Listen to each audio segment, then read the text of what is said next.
সামনে চলে যা, সোজাই করবে। হ্যাঁ, এই পুরোটা ঘুরিয়ে দেখা স্যার হচ্ছে সামনে, পুরোটা সামনে সমস্ত স্যারদেরকে দেখিয়ে পুরো এইভাবে ঠিক আছে। ওইদিকে চলে যায়, সামনে রাখবো,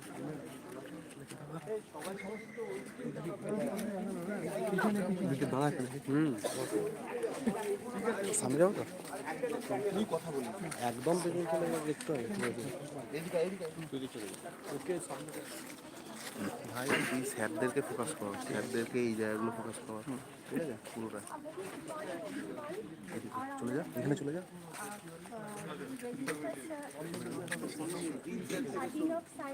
Professor Sunil Karthoma sir, our Honorable HOD sir, Professor Rajiv Bandyopadhyay sir, Department of Botany, the University of Bardhaman, Honorable distinguished dignitaries, respected faculty members, research scholars, and dear students. So, it is my honor to welcome you all to the 166th birth ceremony celebration of visionary scientist Sir Jagadish Chandra Bose. To commemorate this special occasion, we will be offering flowers to the bust of Sir JC Bose, a symbol of our respect and admiration for his remarkable achievements.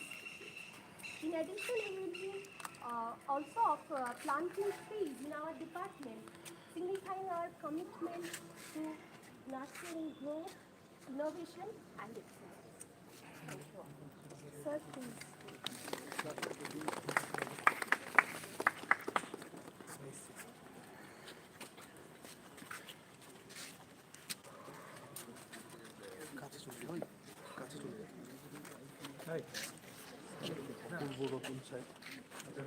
Live তো আমারও আছে, তাতে থেকে করবে live করছে ওটা ফ্রেমে নষ্ট করবে আমার লাইভ করি না।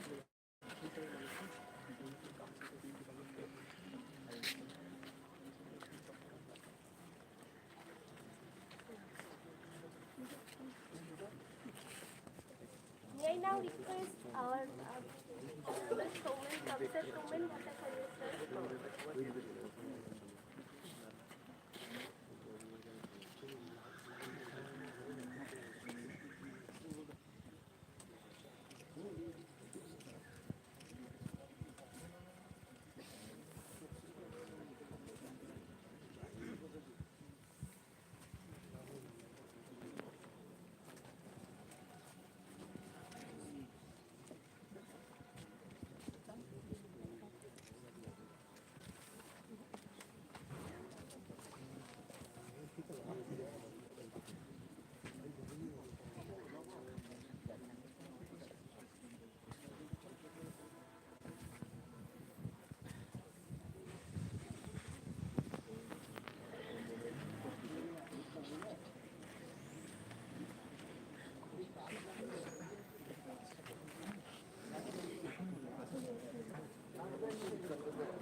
স্টাফের পক্ষ থেকে একজন বলে দাও, মানুষের পক্ষ থেকে একজন খুলবে, রিসার্চ স্কলার পার্সেল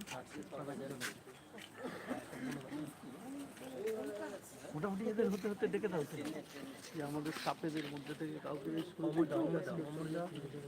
স্টাফেদের পক্ষ থেকে কেউ একজন আসবে। চলে যাও চলে যাও রিসার্চ স্কলারদের রিসার্চ স্কলার কেউ দিয়ে দাও একজন। শান্তনু এই শান্তনু আছে সব। শান্তনু যাও শান্তনু যাও। স্টুডেন্টদের পক্ষ থেকে কেউ একজন আসবে। আগে স্কলার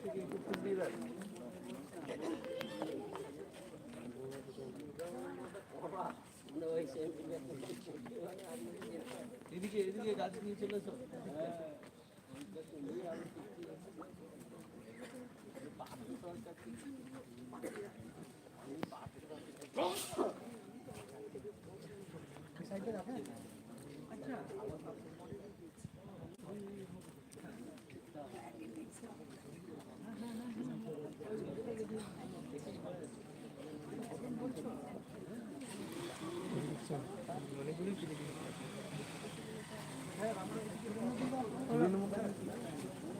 হয়েছে এটা কন্টিনিউ চলবে, থামবি না, ঠিক আছে? যেখানে যেখানে যাবে পিছন পিছন পিছন পিছন দিয়ে দিই। এই শোনো, আমরা দিয়ে দিই, চলো।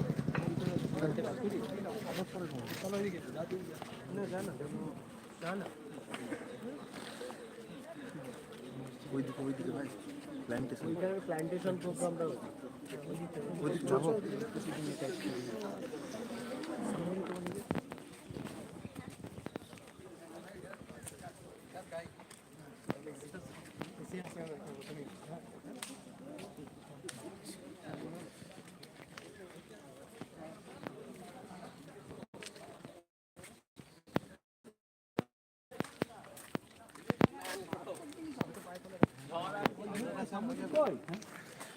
সামুজিৎ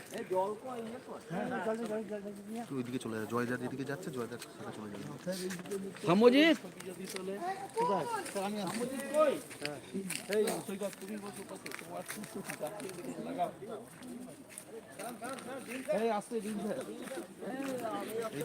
এদিকে চলে, এখানটা চলে।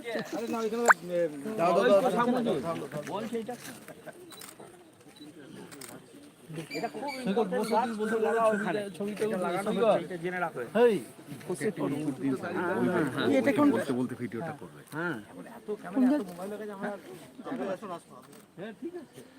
সৈকত বাবু রাস্তার নাম বলে দিন একবার। হ্যাঁ, বাংলা নাম কাঁকড়া, সাইন্টিফিক নাম ব্লুবেরিয়া জিম্বাবেরি। ওটা ওটা কি ওই এটা সুন্দরবন ম্যানগ্রোভ টাইটেল ছাড়াও হয়, আমরা দেখেছি আগে। আচ্ছা আচ্ছা, ইন্টারটাইডাল ছাড়াটা হয়। ভালো করে করে নেবে, এবার একটু জল দিয়ে দেবে। সব জায়গায় সব গাছ হয়। হ্যাঁ, জল দিয়ে দিন, মাঝে মাঝে একটু সল্ট ওয়াটার দিয়ে দেবো। আচ্ছা আচ্ছা, যখন বড় হবে কনসেপ্ট বদলে দিই, সব জায়গায় সব দিন। আগে স্মার্ট বাজার, চা বাগানগুলো শুধু দেখতাম জলপাইগুড়িতে ছিল, একটু উঁচু, আরো এক্সটেন্ড হয়ে গেছে। সেখানেও চা বাগান শুরু হয়ে গেছে গ্রামের যা মধ্যে। হচ্ছে পুরুলিয়াতে। হ্যাঁ, হয়তো রেটটা একটু কম হয়। না কোয়ালিটি ভালো হবে না। কিন্তু ওরাই তো ওইগুলোই প্রসেসিংয়ে পাঠিয়ে দিচ্ছে শিলিগুড়ি। এই ওই মোটর দিকটা থেকে দাও।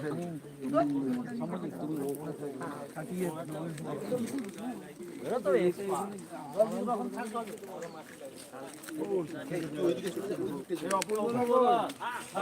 নভেম্বর গাছ লাগালাম। স্যার এখানটা সবাই মিলে স্যার আসুন এখানটা।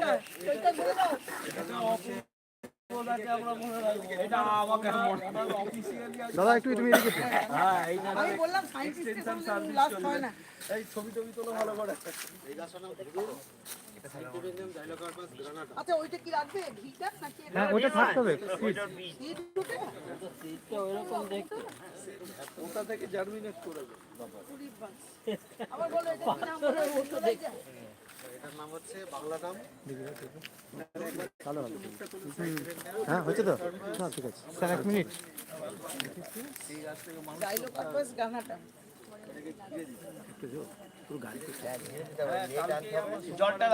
এই গাছটা বেঁচে থাকা এবং এই গাছটা বেড়ে ওঠার সঙ্গে আমরা অপূর্বদার সুস্থতা, আনন্দ, ভালো থাকা সব কামনা করছি। আমি ধন্য হলাম, সত্যি বলছি। এই গাছটা আমরা এ করব।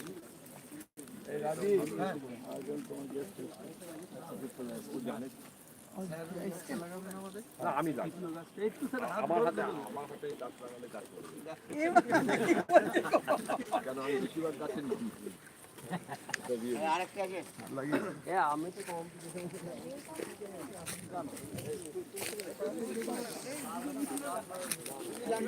এই হেড একটা লাগাও। আমাদের কিছু করতে হবে স্যার। আপনি লাগান না, আমি করব। এই জমিটা করো এটা কি ম্যাম আপনি একটু বলুন স্যার, আপনি কথা শুনুন। এই হেড বসো, হেড বসো। আমরা একটু মাটি ফাটি দিয়ে দিচ্ছি, আপনি লাগান।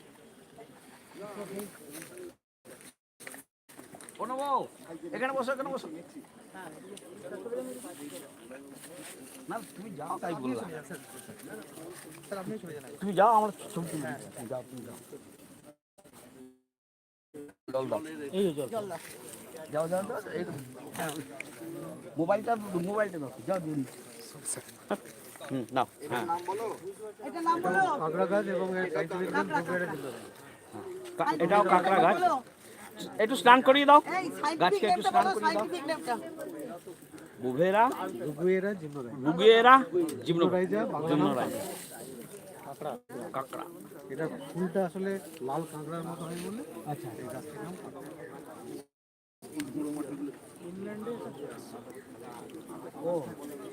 এই তলায় একটু জল দাও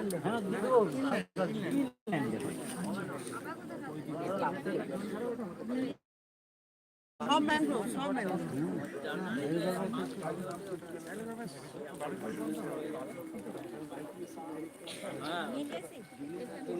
এটা হচ্ছে রাইজোফোরা রাইজোফোরা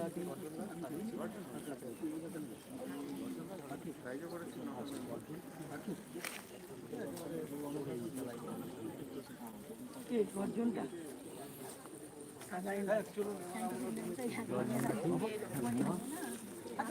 সুন্দরীটাও হবে না স্যার যাচ্ছে সামনে থেকে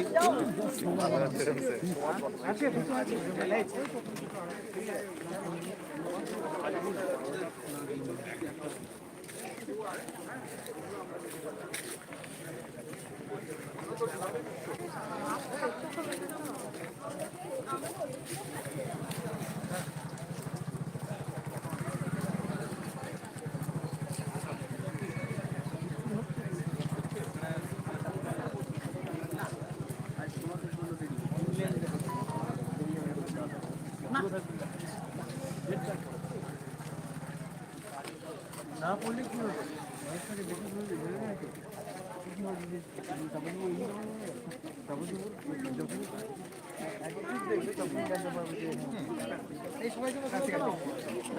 সবাই চলো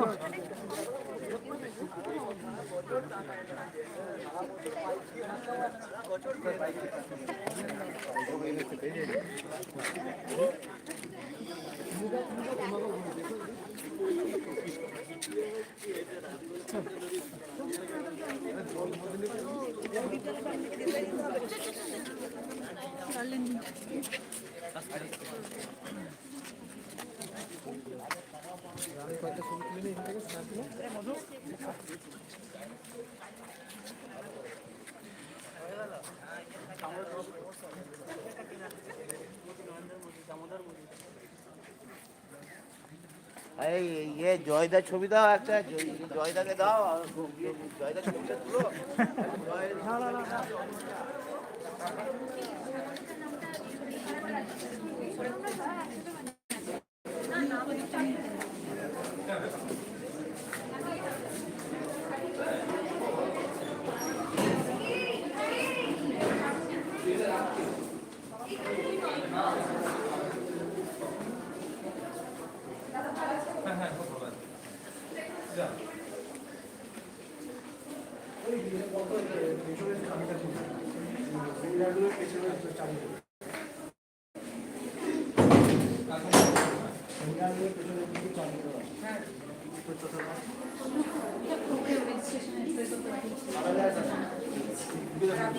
ভেতরেই থাকবি অসুবিধা নেই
পরে বলে দিচ্ছি আপনার তো বিয়ে করেন মোবাইল আমি দেখি না ওই কিছু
ওইখানে চলে যায় এইখানটা চলে যায় এইখানে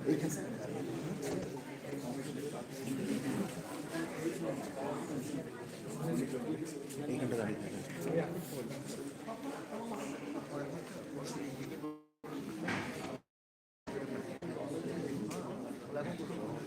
কেমন লাগছে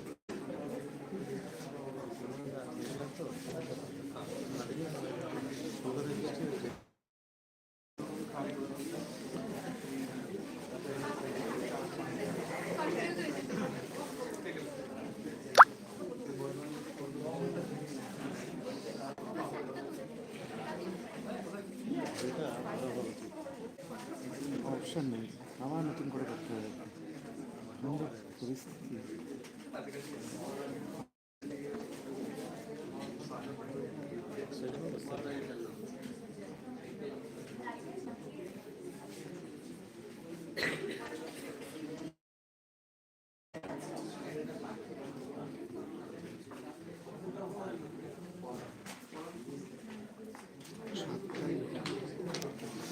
শোনা ধীরে ধীরে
আচ্ছা তুমি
A very good morning, Honorable Dean of Science, Professor Sunil Karfamas, the University of Bardhaman, Honorable IQAC Director, Professor Shomen Bhattacharya Sir, Department of Botany, the University of Bardhaman, Head, Professor Rajiv Bandyopadhyay Sir, Department of Botany, the University of Bardhaman, distinguished dignitaries, respected faculty members, research scholars, and dear students.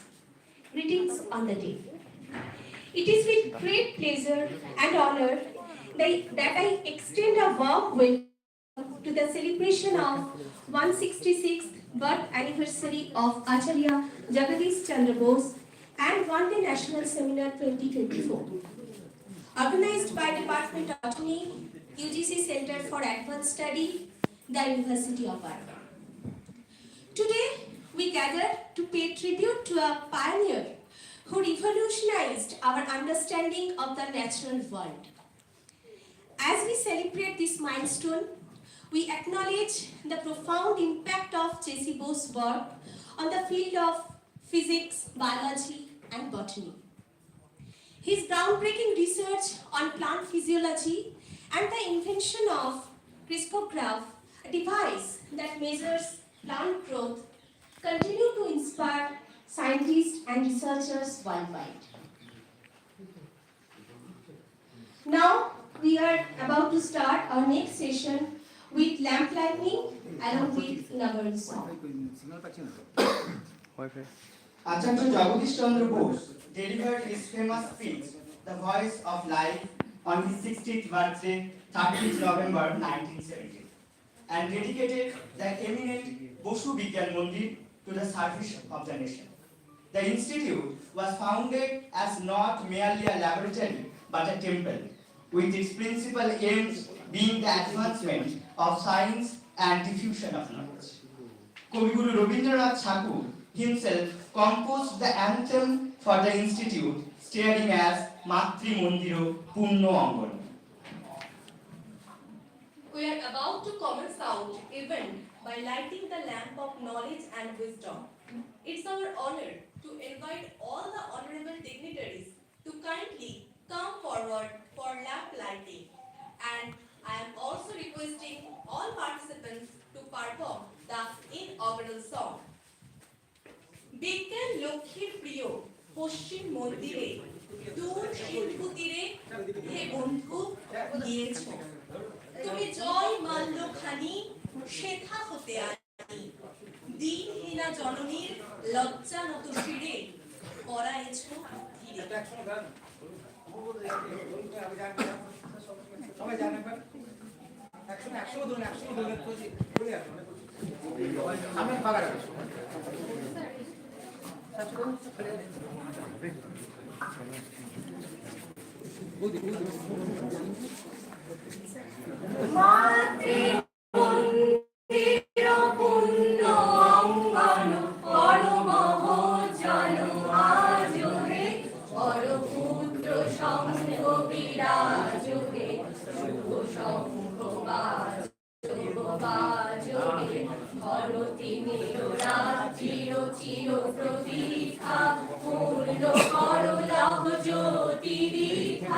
জাতি দল সব সাজ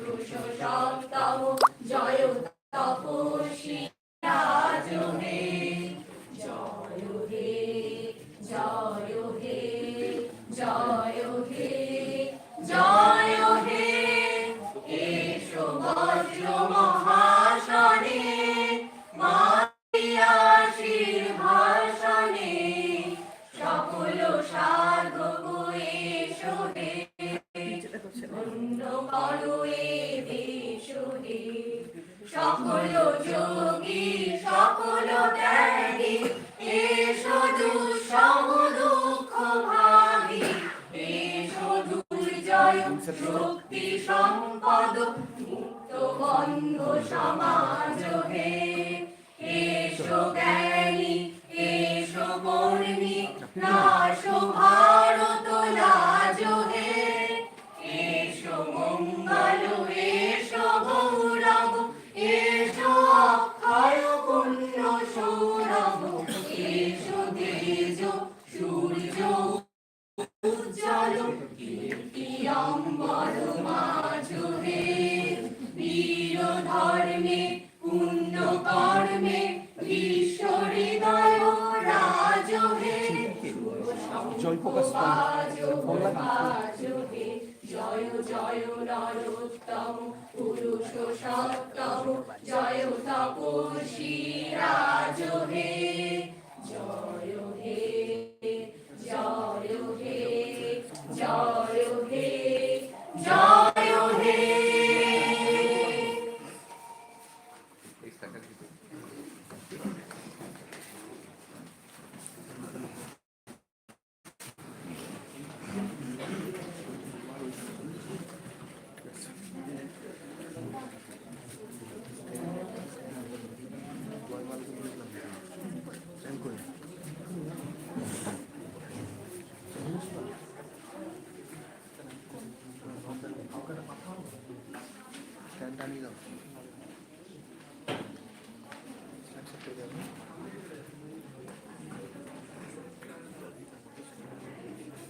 May I now have the honor to inviting our honorable head of the department, Professor Rajiv Bandyopadhyay, to the podium to deliver the welcome address.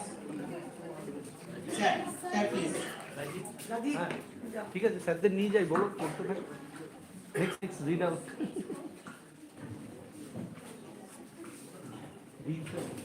With great pleasure, may I now invite Dean of Science, Professor Sunil Karfarma sir of the Department of the University of Bardhaman to enlighten us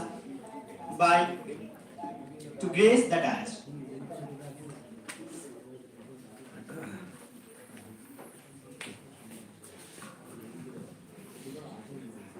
May I now have the privilege to invite Professor Jukta Adhikari sir, who is a distinguished academician and additional director of West Bengal Senior Education Service, Government of West Bengal. Sir, please.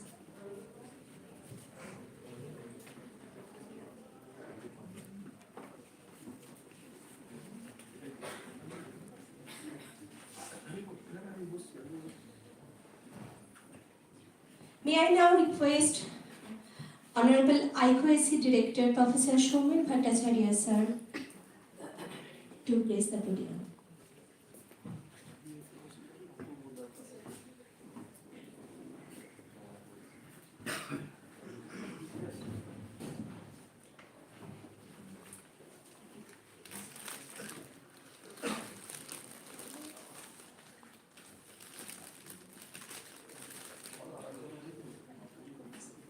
May I now request Professor Apurva Ratan Ghosh sir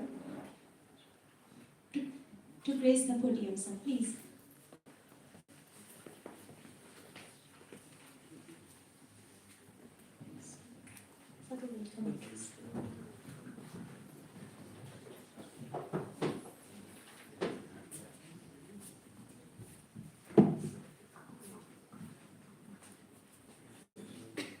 Good morning.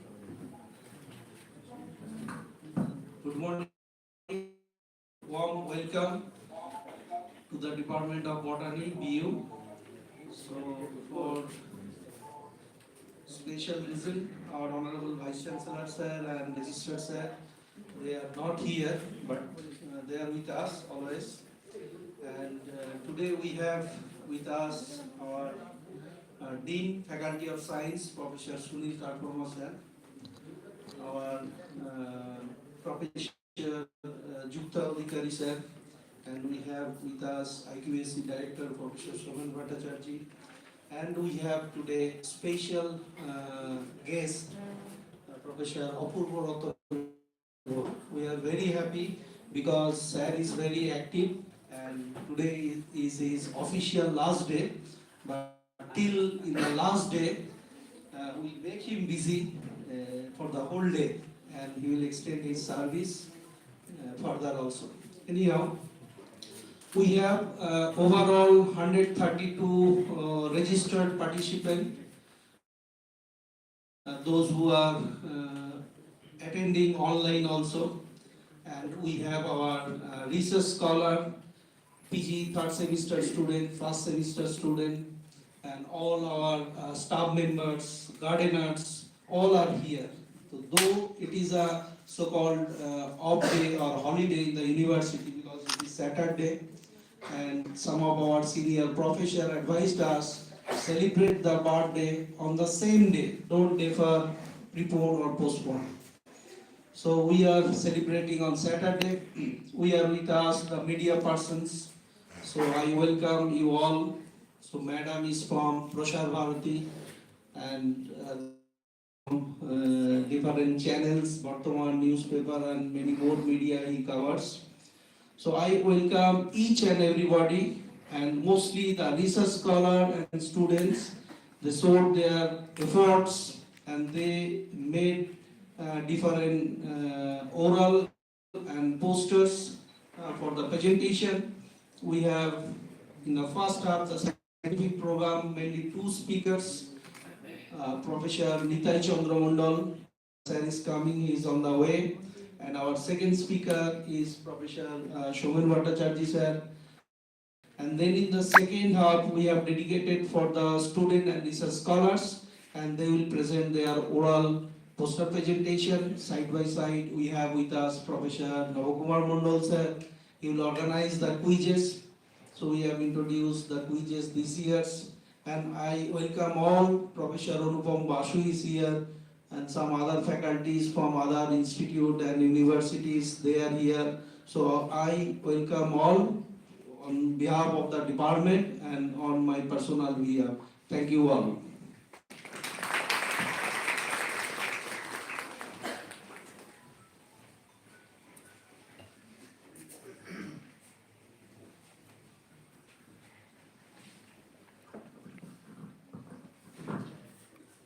May I now request our Dean of Science, Professor Sunil Karpurma Sir, the University of Bardhaman, to enlighten us with few words. Sir, please.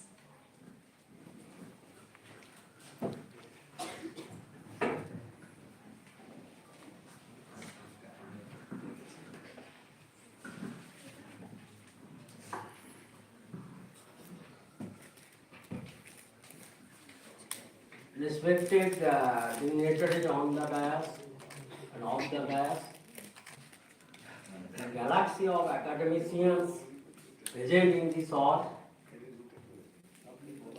IQAC Director, Professor Somen Bhattacharya, Head, Rajiv Babu, and Directors, and Professor Apurva Ratan Ghosh, and senior teachers present off the dais, and the rising stars, my dear students. Today, 166th birthday of Dr. Sir JC Bose is celebrated with glorified programs maintaining the cultures of our. I am from computer science subject, so as odd man, I know nothing about it, but as a student of science, I have the responsibility to say something. I listened that though he was a teacher of physics, he thought how plants are growing and he thought how signals are exchanging. On the basis of his discovery, we are utilizing different benefits. He discovered radio waves, microwaves, and many signal communication concepts.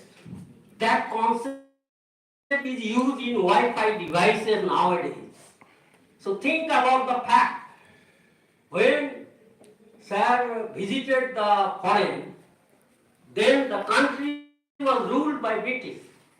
So during that state, during that constraint, Sir has excelled his career by discovering different things, this and that.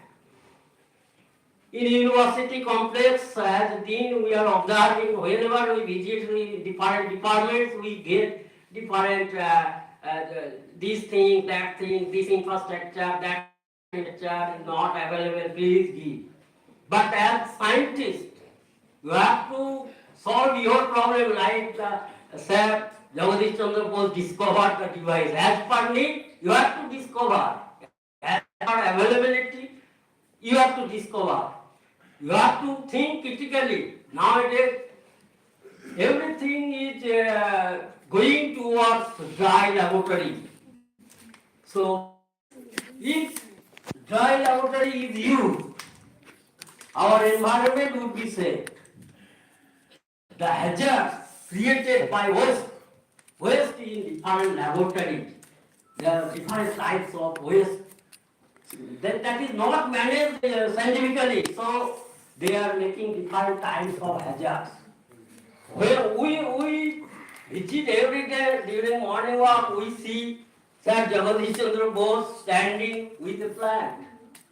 So we have to think, not only study his creativity, he has published many books, he has done many research work, but we have to think how we have to be good human beings. For this part of teaching here, no, it is our main goal is to be good human being. So that plant which is holding in his hand, that will save our earth. And that's why we have tried to think what things are present in all living things. When we do anything, we forget other things. We do not think that the earth is Mother Earth. We have to think in that way. That is the thing he has tried to find some feeling, some things which is also available in non-living bodies. So we are creating hazards. Those hazards, and that's why global warming takes place. So everything would be solved, every problem would be solved if we plant trees. So that picture impressed me each and every day. So you thought a national education policy which is telling that every subject must be multidisciplinary in nature. Each subject is expanded. So that interdisciplinary research, which is initiated by Dr. Sir JC Bose. And now so to not only confined in your own subject, you have to go out, you have to learn some software, you have to learn Python. Earlier, whenever we started our career in institute level, we heard one message: the science is for all. And that's a signal we got recently from UGC. We have got one message that we have to include one course for all PG students covering AI and machine learning. That AI and machine learning we learned in last year of my BTech course in Jadavpur University. But now, in class 8 level, that subject is taught. So that's why I always say that your scientists, the rising stars, the researchers, these new research scholars, you are sitting on a lion. You have to penetrate more than us. That's the challenge we are facing. Since science is advancing, each and every day new technology is there in our university, same, efficient, and many more high cost, high performance analytical devices are available for doing research work. You have been lucky enough to get such high-end devices which your staff not got in this university. So, not only raising the issue that the infrastructure is not available, that's why I am unable to publish the SCI paper.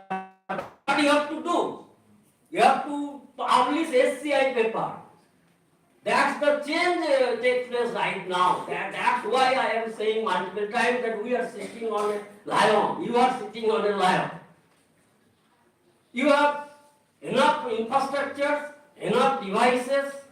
So beyond your syllabus, you have to study more other subjects, some Python or some R, this type of software you have to use in your research work to enhance your quality of research work. You have to communicate with computer science students or many other subject students to perform collaborative research. That is the core of the day.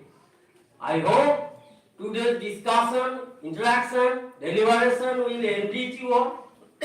The seminar is being organized to know the scientists, to send a signal to the scientists that we know nothing in this subject. We have to go more ahead. We have to study more. That's the call of the day. You have to study more since you are getting enough infrastructure, enough resource. Whenever I was a student in Jadavpur University, to get one journal paper of 10 pages, we had to go to ISI. We had to spend one day whole time to get one 10-page printout of some journal paper. But right now, you are clicking in SCI Hub or you are clicking in ChatGPT, submitting your demand, you are getting appropriate answer. So, not only communicating with your guide, but also exploring the global world through ChatGPT or similar AI tools, you can enrich your research work. I hope all of you will be benefited out of today's whole day discussion by Professor Soumel Bhattacharya, Professor Apurva Ghosh, and many speakers who are attending here. Even researchers can also learn something from his neighbor researchers. So communicate yourselves. That will enrich your quality of research work. So I hope all of you will enjoy all the day and we celebrate the 166th birth anniversary of Sir JC Bose. Thank you all for participating. Thank you.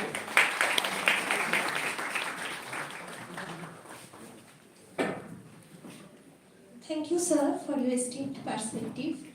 May I now invite Professor Jukta Adhikari, sir, the Additional Director of Administration, Higher Education Director, former Additional Director of Administration, Higher Education Directorate, Government of West Bengal. Sir, please.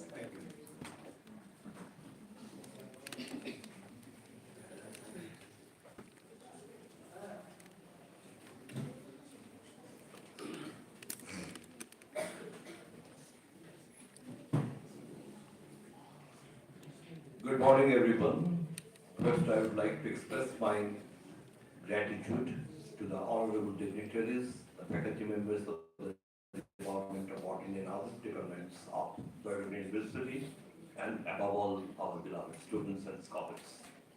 Today is a very auspicious, scientifically auspicious day on the account of the happy birthday of Sir JC Bose. The contribution of Professor or Sir Bose is very difficult to be analyzed by an individual person because the so vast, synonymous. In my opinion, when I was a student, I thought he was the father of biophysics in India and also one of the important biophysicists of the world. His contribution in different lines cannot be forgotten. It is not possible.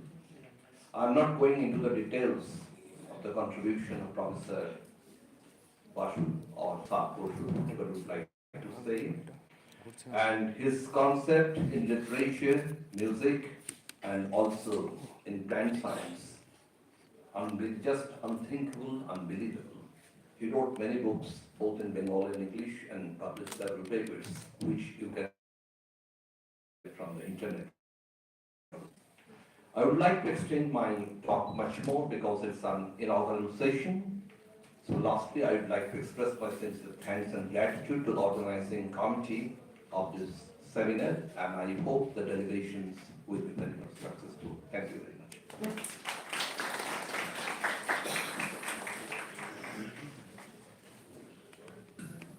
Thank you, sir, for your valuable words. May I now request our Honorable IPSC Director, Professor Shobhan Bhattacharya, sir, to say some words.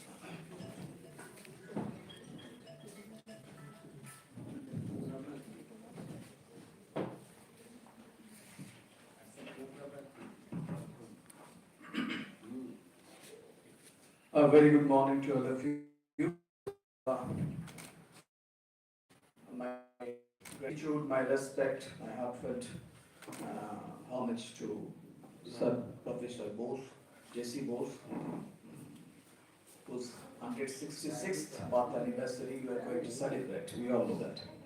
Now in the dais we are having with us Professor Yukto Adhikari, as I'm mentioning this because his designations were not being properly told. He was a professor of West Bengal Senior Education Service and former additional director of Director of Public Instruction, Government of West Bengal, and he was also affiliated with Presidency College, rather Arthwal Presidency University, Arthwal Presidency College. And in the dais also we are also having as our Dean Faculty of Science and one of the veteran teacher and NAC coordinator, Professor Apurva Ghosh. And obviously we are having with us our Honorable HOD. And in front we are having with us our senior teachers or the teachers of the Department of Botany, as well as I can see many scholars and some students. So I welcome everybody in this occasion. Now, as a prelude, what I can tell about Sir JC Bose, because I got a slot to speak about his work. I'm not going in detail about that, but what I can tell you in prelude, that as Professor Adhikari told, that it is very difficult to say something for a personality who is having, to my understanding, he is not only a scientific person, it is a scientific sage, honorable scientific sage of India, and I was the torch bearer of Indian Renaissance, one of the torch bearer of Indian Renaissance. If you see right from, we can name 4 people distinctly, and who has a tremendous contribution in Indian Renaissance, and he is one of them, to my understanding. Now, his entire life, if you scan his entire life from 1858 to 1937, I guess it's like that only. So if you guess his entire life, his entire scholarly contribution, you'll find it's a peculiar thing, it's a out-of-box kind of thing. Why I'm saying so? He born in Mymensingh, Bangladesh, having schooling in Bangladesh itself in vernacular language, Bengali. And from there he took the cue of life, that how he envisaged life. And I went through his autobiography, and I find that some amazing things of that he wrote while he was writing his own autobiography, I find that he wrote, it goes like that, I was it is in a normal school, vernacular language school, and my left side being occupied by, and the right side being occupied by my fellow students or my friends who happen to be from the worker class people. And but I learned from them. He's writing like that. I learned from them that how their experience. That one of them was the son of a fisherman. That how fishes behave underwater and how they can be catched, and the normal activities of fish. He taught from them in the very beginning, and it impressed him like anything. And later on, he, after schooling from there, he came to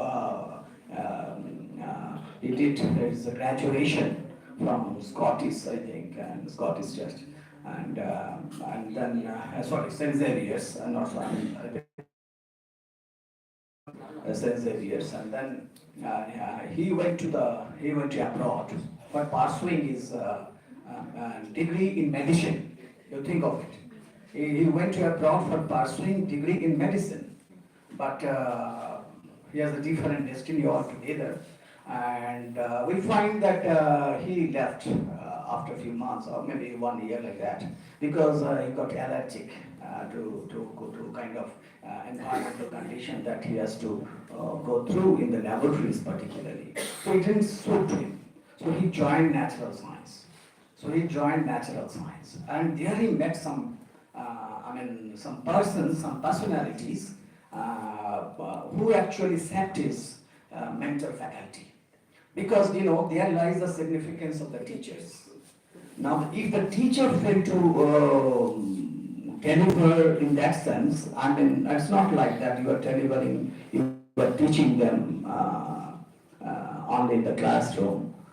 Don't give them the cue to learn from the nature. Don't give them the cue to learn from the life. To my understanding, it's a big failure for a teacher. So a teacher is a teacher who can help the student to practice mental makeup and to learn from the nature. So exactly that happened, that clicked, and he pursued BA and followed by BSc from University of London and Cambridge successfully, and then he came back. He came back India, and he came back with a reputation, and he came back with a lot of kind of reference, I can say that way.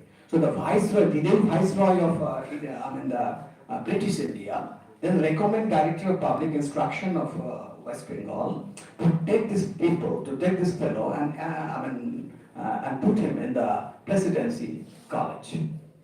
And though Viceroy introduced him with the DPI, Director of Public Instruction, but as he was not, because in that time, if you see, Presidency College was occupied, more than 80% of the teachers in the Presidency College are English people, or Englishmen.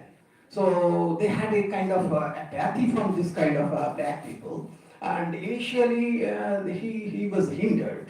But after all, it was a recommendation from the Viceroy, and so he was appointed. Now, he spent in 1885 to 1950, almost 30 years in Presidency College. And if you see his life in the Presidency College, where from he got the reputation or whatever, so-called reputation of a scientist, a natural scientist, to my understanding, his life is full of struggle. His life is full of struggle. Just to go his autobiography, you can have it. So he was, after he was being appointed as assistant professor in physics, we find that his salary was 1/3. He was offered 1/3 of the salary admissible to the assistant professor at the entry level. So he felt it is an insult to a teacher, and he denied accepting. He accepted the assignment, but he didn't accept the salary for not 1, 2, or 3 months. He didn't accept the salary for 3 years, See, long years, imagine, he managed with his own money. And after a lot of tussles, internal politics, etc., government of India, the British government of India was bound to give him the, the admissible salary. So that was the initial phase. Now, what I mean to, what I'm trying to make you understand for my students and scholars, that if look, what he was there in the presidency college, he was having 20 feet by 20, 18 feet, I guess, a room. 20, 18 feet room. And there, and that too, having a lot of impedance. But he never compromised his work. And he never said that, well, I cannot do what I want to do. So the spirit. In every, corner of life, he said that, well, you cannot blame the system. You have to change the system accordingly and go ahead. If you keep blaming the system, that I don't have this, I don't have that, I have this kind of problem, system is not favoring me, you are nowhere. So if you have a non-conducive condition, make it conducive. Time and again he told to his fellow students and his researchers and in his autobiography also. So that never, this impedance never deterred him from doing what he could do. So he has a lot of contribution, in the microwave physics. He was the first scientist, to my understanding, his contribution in microwave physics or radio physics was tremendous. He was the first scientist of the world who just have a millimeter, being able to generate millimeter wave, and the coherer, which can receive the microwave, and it made the foundation of so-called cell phone or whatever semiconductor-based devices that we are using nowadays. So you can understand the kind of contribution a person made with this kind of impedance. And he told that the original laboratory is not your laboratory. Original laboratory is your brain, is your CNS, central nervous system. Inculcate that, use that, and be honest to your endeavor, whatever you are doing. Now, another thing I just like to mention, which makes a bit contradiction to the modern day, the preachers of the science, or the modern day scientific values. Here's a scientific value system which says that I will never sell my research. Now, when he was forced to patent, he just lost the Nobel Prize because he didn't patent ahead of Marconi. He didn't patent it, radio wave receiver, so he patented it. So that was his greatest mistake. He was people tried to convince him like anything, but he said time and again that, look, I am here to worship science, I'm not here to sell my science. So he never patented, and that doesn't mean that when he finds that, well, the same kind of research was awarded with Nobel Prize after a couple of years of his invention, or even he published it in some periodicals. He never lamented. Had we been in his position, we would have lamented, we would have made a lot of jealous feelings, this and that, but not that never encroached him. That this kind of feeling never encroached his mind. So that's why he'd been able to proceed further, progress further, and serve the science for a long time. So that was his mindset. So whatever you do for your country, you do for the science. You contribute something for the science. Without forcing the thing, well, I will get a prize, I will be somewhere being placed somewhere better than this. No. If you have this mindset, sorry, I am telling you, it is as on today I am telling you, you cannot serve science properly. Be a silent worker. Whatever you do, if recognition is due, to my understanding, it will come. You don't have to, press hard for this. Doing science is important, not doing, politicking the situation or pursuing some some which may bring you to the forefront, but at the end of the day, you'll find you are nowhere. You are of no use. So this kind of spirit he had. Now, after he left presidency, he established 1917, I guess, Bose Institute, Bose Vigyan Mandir, and he dedicated this for this nation. And he completely changed his dimension of his research from physics to plant science, particularly the plant biology. I'm not going in detail about that because I have a lot to talk about what he did so far as the plant science and the plant biology is concerned. But what I can tell you in nutshell is that why one should think that a hardcore physicist, the scholar of physics, is being shifted to a natural science, that too in the plant science. What is the mystery behind this? Have you tried to find it out? Okay, what makes Sir JC Bose to shift from physics to plant science? Have you tried to find it out? Because of spiritualism. Because he is the first scientist in British India. Indian-born first scientist in the Royal Society. He's told in the meeting of the Royal Society, he claimed, I don't see any difference between plant, animal, and inanimate object. And as soon as he told the scientists from British India, or British scientists, American scientists, German scientists, they said, oh, what this bad fellow is telling it is rubbish. It even hasn't doesn't have an idea that how a living being can be distinguished from a non-living being. But his entire life, he took this challenge in that particular platform. I will tell you in my next session. In that particular platform, he was challenged. And he was told that, well, at the end of the day, the side of the conference, they told that, well, you are a great personality of the physics. Why are you trying to proceed in encroaching other fields? You know nothing. So be there in physics only and dedicate your talent or whatsoever for physics only. Don't try to enter in others' territory. But he took it as a challenge, and his entire, to my understanding, whatever I got from literature and his autobiography, I feel that he took it as a challenge.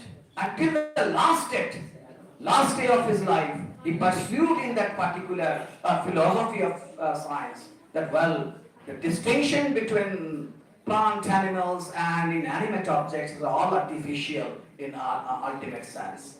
And his all, the discoveries or whatever say, he never called it a discovery personally. He says that my invention, he never said this invention or discoveries. He was so humble, he said that my observation.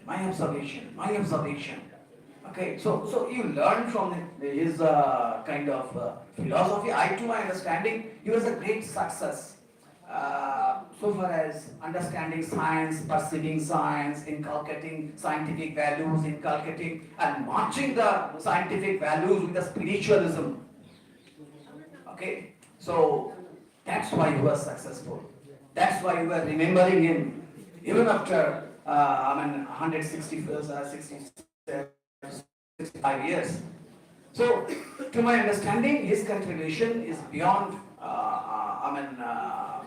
calibration of current scenario, and he made contribution in every sphere. So far as physics and biology, some elements of biology are concerned, particularly the plant biology, and people call him the father of biophysics, but to my understanding, calling him from father of biophysics and claiming him as the father of biophysics is a different thing altogether. To my understanding, the kind of invention, dedication that he showed in nurturing natural science And proceeding further with the natural science with a tremendous knowledge of physics. It's the basic background of his success. So with this initial things, I'm just going to conclude. I hope we have our first speaker that is already in. So we'll have a good session.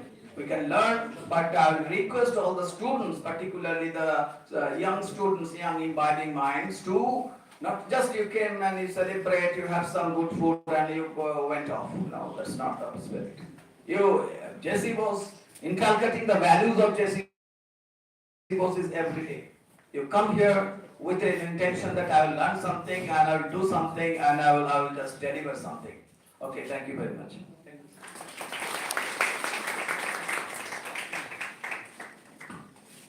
Thank you, sir, for enlightening us with so many unknown facts of Sir JC Bose, which... Okay, sir. So, we have with our speaker for the first session.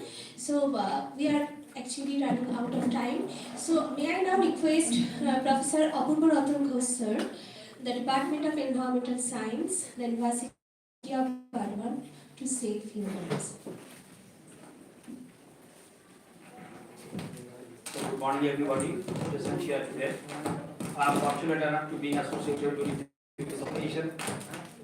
Today, when we are going to celebrate 166th birthday anniversary of JC Bose, accordingly today, the 30th November is declared National Security, Computer Security Day. When our Dean of Science, Professor Sunil Karpar, is talking about when he was the student of master's degree, learned about the AI. Now AI is encroaching you. Please don't think that it is giving everything that you want. But what I want to say that the man who is, for whom we are here together, that is Professor JC Bose being the physicist. I can also tell you the name of that scientist, Professor James Lovelock. He started his life as a physicist. He has got his degree in the PhD in physics. Then he became the chemist. And being the chemist, he invented the machine, which is known as electron capture detector. That electron capture detector is the mother machine of atomic absorption spectrometry, by means of which you can measure the element which is present within the biomass. Not only within the biomass, it is also present in the physical science, all these elements. So as you know, we are going to celebrate this day to have with us the growing scientists, the growing young minds that is like that.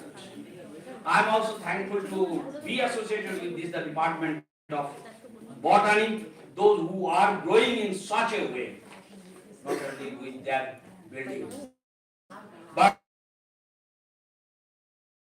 they have inculcated in our university by means of which we can establish ourselves that the only second department in our university being the prestigious CAS program. So the Department of Botany's contribution in this field must be worthy to mention. Accordingly, we are also mentioning the worthiness of Professor JC Bose discoveries.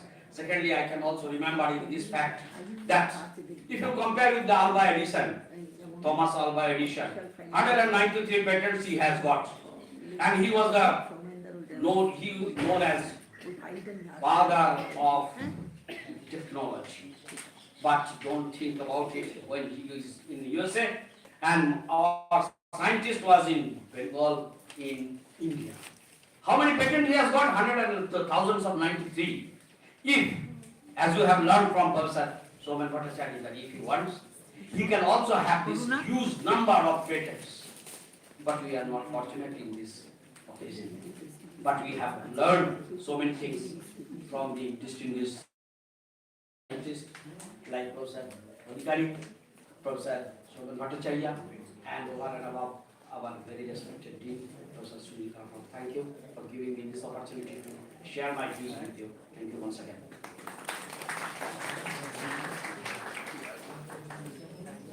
Thank you so much, sir, for your valuable words. So now now we are about to start our next session, the first lecture session. So we are after the part. Okay. So this inauguration session now is closed.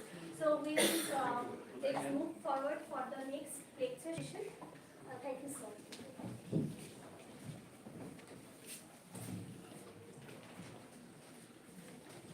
Please don't leave the room. Just give us 5 minutes.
Hello.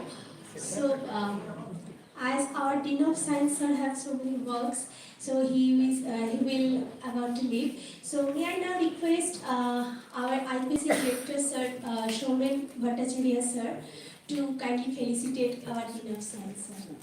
Sir, please.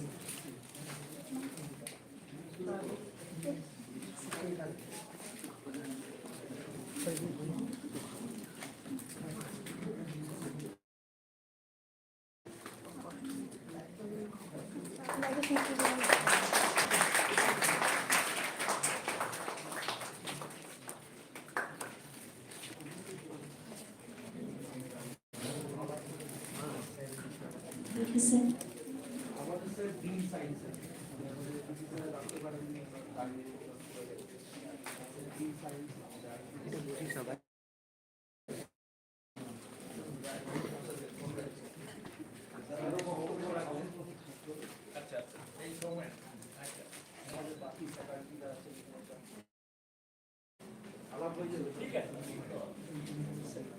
স্যারের পুত্র এসেছেন, উনি mechanical engineer Jadavpur university.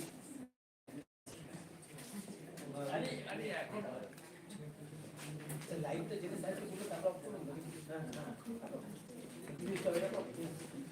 আমাদের চিকেন্সের বোধা দেখে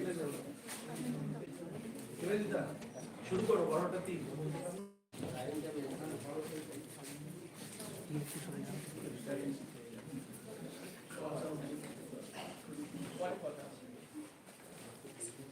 Now we are getting started with lecture session 1. It is my distinct honor to introduce our session chair, Professor Apurva Ratan Ghosh sir. Professor Ghosh is an accomplished academician affiliated with Department of Environmental Science, the University of Bardhaman. His expertise lies primarily in heavy metal toxicity and sustainable aquaculture. He has made significant contributions to hydrobiology and limnology, particularly under the Ganga Action Plan project. Professor Ghosh has held prominent roles such as ex-director of IQAC and UGC Academic Staff College, the University of Bardhaman, and ex-coordinator of DST Faced Government of India. In addition to his academic qualification, Professor Ghosh has received numerous prestigious awards, including the Man of the Year by the ABA Board of International Research. He is a Fellow of International Society for Ecological Communications. He has been received the award CWSS Gold Medal Award and so on. Professor Ghosh's vast experience and expertise have made him a leading figure in environmental science and research. This session will be co-chaired by Professor Tushar Maity sir. Professor Maity is a distinguished academician, serving as a professor at the Center for Advanced Studies, Department of Botany, the University of Bardhaman. His expertise lies primarily in plant growth promoting rhizobium, bioremediation through heavy metal resistant bacteria, the diversity of legume nodulating bacteria, and the production of microbial metabolites. He has acted as assistant coordinator in microbiology department, the University of Bardhaman, from 2005 to 2008, and as coordinator of DST Feast project at the Department of Botany, the University of Bardhaman. He is an active member of numerous academic societies and boards, further cementing his position as a leading figure in his field. His dedication to research and teaching continues to inspire and shape the future of botany. It is with great honor that I invite Professor Apurva Ghosh sir and Professor Tushar Maity sir to grace the dais and commence the first lecture session of today's program. Sir, please.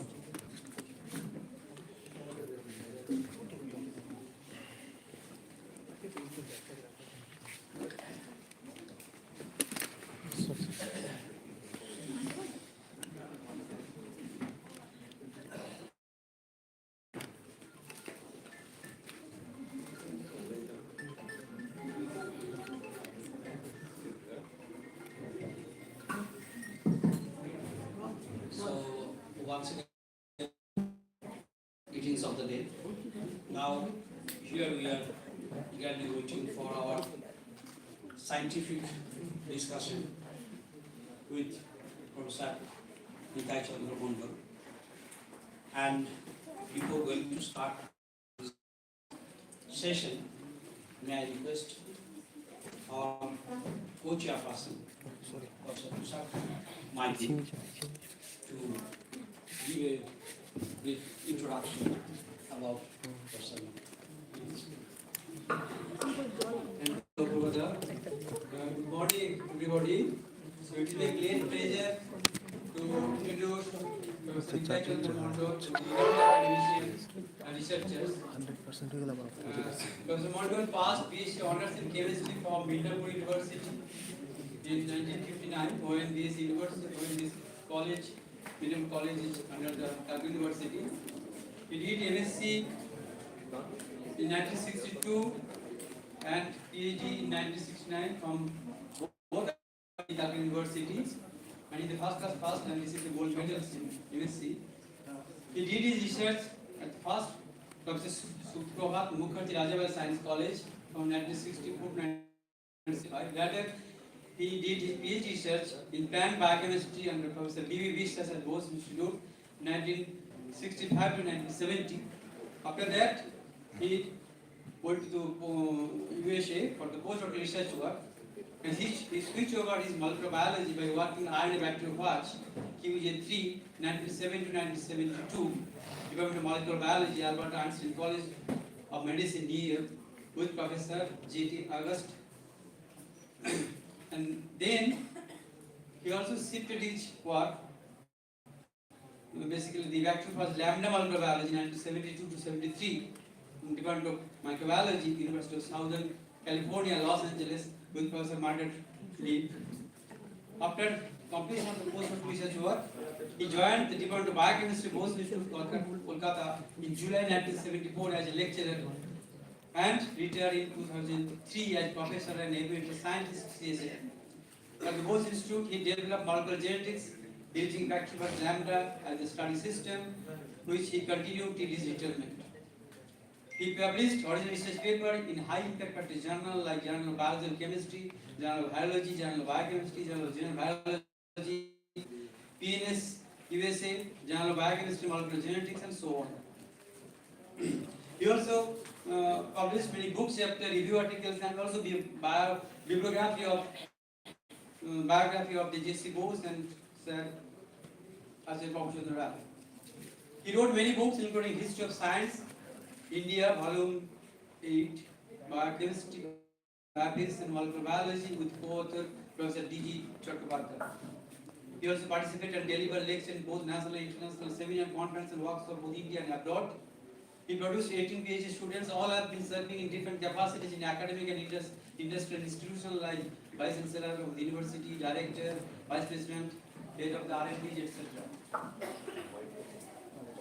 He also used to teach bacterial and bacteriogenetics at PG Department of Biochemistry at Calcutta University and different Institute of West Bengal. He has been elected fellow of all the 3 National Science Academy of India, New Delhi and Allahabad, and also fellow of Indian Chemical Society. He got several awards, some of which are Professor JC Bose Excellent Teaching and Research Award 2012 from Calcutta University, from the Patel Award 2013 for Excellent Youth Development from D. Patel Foundation, New Delhi, Lifetime Achievement Award from the Indian Chemical Society in 2018, Mother Teresa Gold Medal Award from New Delhi in 2022. He served as members on various national committees, including Director, Search Committee. He also took part in NIRF survey of ranking of the college and university all over India from 2020 to 2024. With this brief introduction, I invite Professor Mondal kindly present you. Okay, please give me the permission to bring sir with due respect.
প্রথমেই আমাকে এই ধরনের একটি অনুষ্ঠানে জগদীশ চন্দ্র বসুর উদ্দেশ্যে এই ধরনের একটি অনুষ্ঠানে আমন্ত্রিত করার জন্য আমি ডিপার্টমেন্ট অফ বোটানিকে একটু লাইট জ্বালিয়ে রাখা ধন্যবাদ জানাই। যাই হোক, বয়স হয়েছে, অনেক সময় ইংরেজি ভোকাবুলারিগুলো মনে আসে না, তাই আমি বাংলাতেই দীর্ঘদিন ধরে লেখালেখি করি, সেজন্য বাংলাতে পড়ার নিয়েছি, সিদ্ধান্ত নিয়েছি। আজকে যে বলবো সেটা হলো জগদীশ চন্দ্র বসুর বিজ্ঞান, আধুনিক বিজ্ঞান সাধনার পথে স্বামী বিবেকানন্দ এবং 2 বিদেশী মহিলা ওলি সারা চাম্মেন বুল এবং নিবেদিতা কতখানি অবদান। আমরা দেশের মধ্যে অনেক কিছু, অনেকের অবদান আছে, কিন্তু এই 3 জনের অবদানটা কিভাবে, সেটাকে আজকে একটু গুছিয়ে বলার চেষ্টা করব।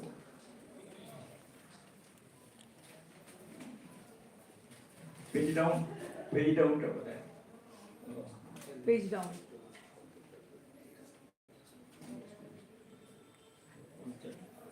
এই ওই উইন্ডোটা বন্ধ করে দাও।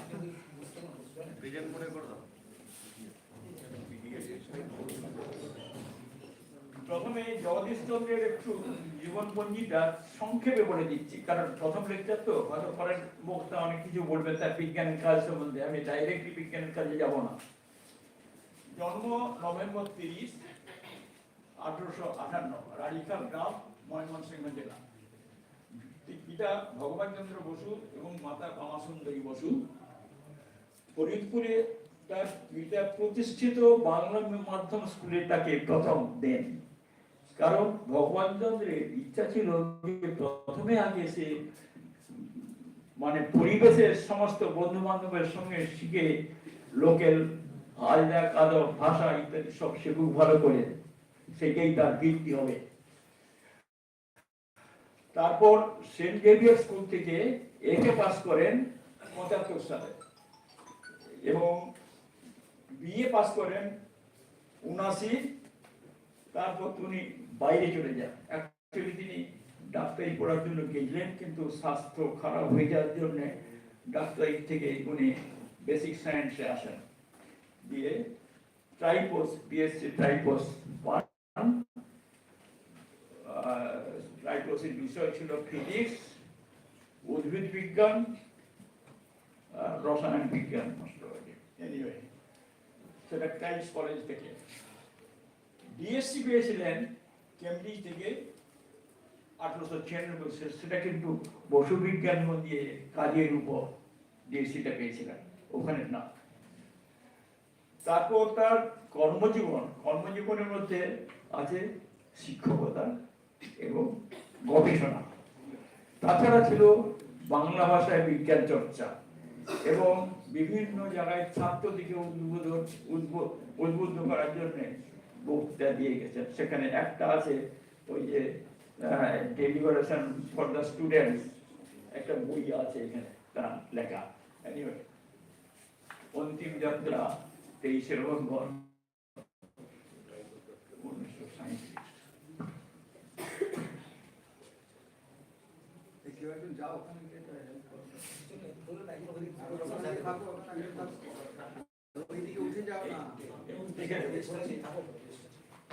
ল্যাপটপ আমি ইউজ করি না, তা অ্যাগাস্টটা মনে হয় পেজটা কোনটা কি করে হবে? আচ্ছা, ভারতবর্ষে বিজ্ঞান গবেষণা ও চর্চার ইতিহাস অতি প্রাচীন, যদিও পরবর্তীকালে সেই গতি হারিয়েছিল। অন্যদিকে পশ্চিমের দেশে বিজ্ঞান খুব দ্রুত গতিতে এগিয়ে যাচ্ছিল। ভারতে ব্রিটিশ শাসনকালে রামমোহন প্রথম চেষ্টা করেছিলেন পাশ্চাত্য শিক্ষাটাকে শুরু করার জন্য, সরকারের সঙ্গে অনেক লড়াই করেছিলেন, কিন্তু কোনো ফল হয়নি। তারপরে বিদ্যাসাগর অনেক লড়াকু মেজাজে যুদ্ধ করে তিনি শুরু করেছিলেন, অনেকগুলো বেদটা তৈরি করেছিলেন। কিন্তু পশ্চিম পাশ্চাত্য বিজ্ঞানকে শিক্ষা ও গবেষণার পরিসরে আনতে অনেক দেরি করতে হয়েছিল,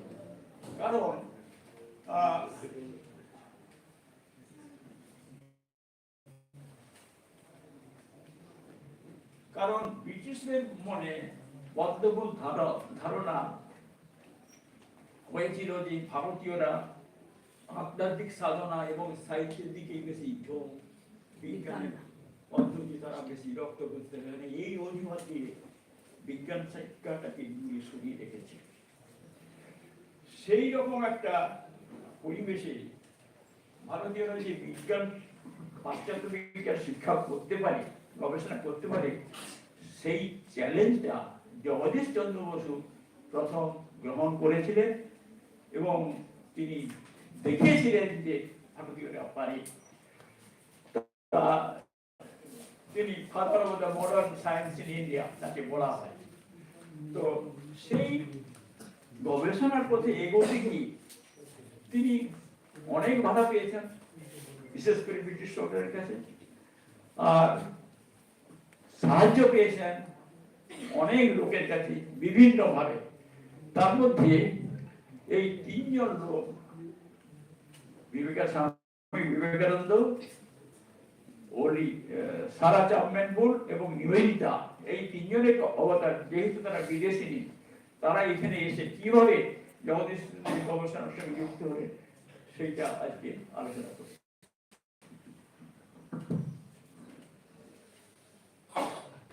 একটা যায় না। আচ্ছা, নরেন্দ্রনাথ দত্ত 1891 থেকে 81 থেকে 83 সালের মধ্যে যখন বিএ দর্শন নিয়ে বিয়ে পড়ছিলেন, সেই ছাত্র অবস্থায় রামকৃষ্ণ দেবের সঙ্গে অনেকবার গিয়েছিলেন, আলোচনা করেছেন নিজের মতামত ইত্যাদি। তারপর 1886 সালে রামকৃষ্ণের কাছে দীক্ষা নেন, নাম হয় বিবেকানন্দ। তো তারপর কিছুদিন পরেই রামকৃষ্ণ যখন দেহত্যাগ করলেন, উনি বরানগরে একটি মঠ প্রতিষ্ঠা করে গুরু ভাইয়ের সঙ্গে বাস করলেন এবং তার একটা ধারণা, মানে ধারণাটা কি এমন বিজ্ঞান থেকে, যেহেতু তিনি মানুষের সেবা করবেন, দেশের সেবা করবেন, তাহলে দেশকে জানতে হবে আগে, মানুষকে, দেশের মানুষকে জানতে হবে। সেই একটা চিন্তাধারা নিয়ে তিনি ভারত ভ্রমণ করলেন, বিভিন্ন সময় আসাম, হিমাচল তিনি ভারত ভ্রমণ করলেন এবং সেখান থেকে তার উপলব্ধি হলো যে তিনি মনে করেছিলেন পরাধীন ভারতবর্ষের শিক্ষার উপযুক্ত পরিবেশ তৈরি না হলে ভারতবাসীর মধ্যে স্বাধীন চিন্তার উদ্ভব হবে না। এটা জাস্ট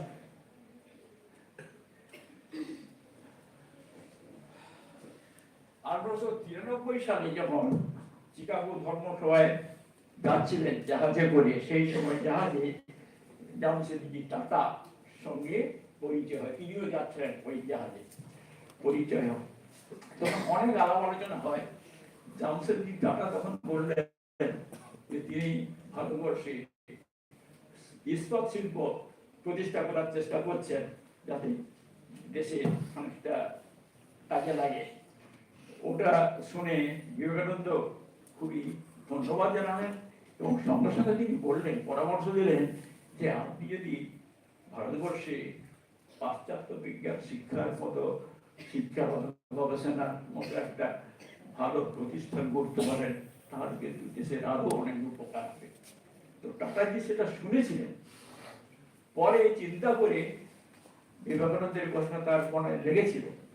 কিছুদিন পরে তিনি স্থির করলেন যে হ্যাঁ, তিনি একটা প্রতিষ্ঠান তৈরি করবেন। তখন বিবেকানন্দকে জানালেন।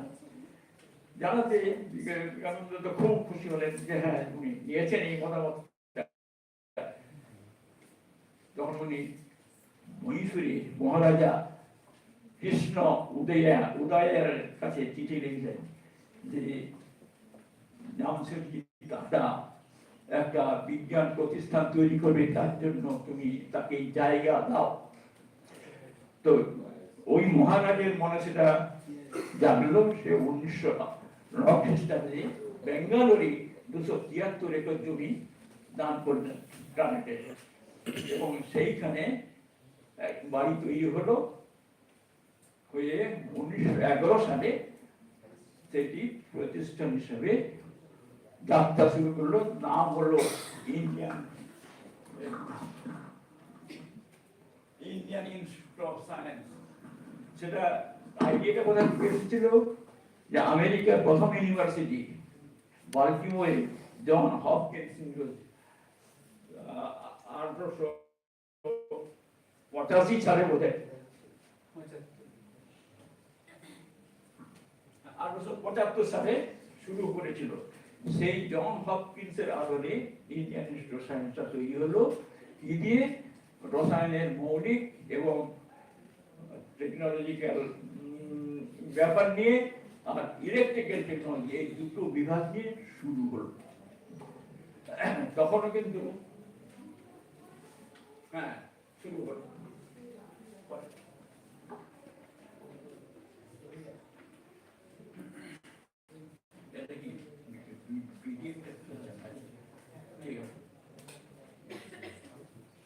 আচ্ছা, এবারে আসছি সারা চাম্মেনপুরকে ইন্ট্রোডিউস করতে।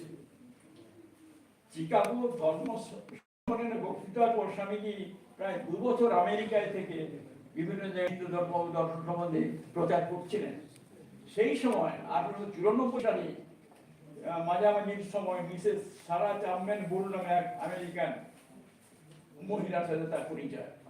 সারা চাম্বেনের পিতা জোসেফ থর, ওরা প্রাক বিবাহ পদ্ধতি ছিল থর, ছিলেন নরওয়ে ও বংশোদ্ভূত কিন্তু আমেরিকাবাসী, এক বিরাট ধনী এবং ম্যাডিসনের স্টেট সিনেটর, এত বড় পজিশনের লোক। তা নরওয়েবাসী অলিভ বন্নেমান বুল ছিলেন একজন প্রসিদ্ধ ভায়োলিন বাদক।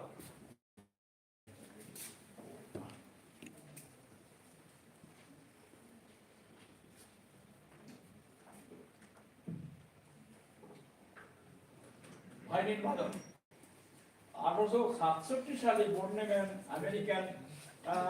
আমেরিকায় ভায়োলিন কনসার্ট গ্রুপ নিয়ে এসেছিলেন এবং তখনই ওই থট পরিবারের সঙ্গে তাদের পরিচয় হয়।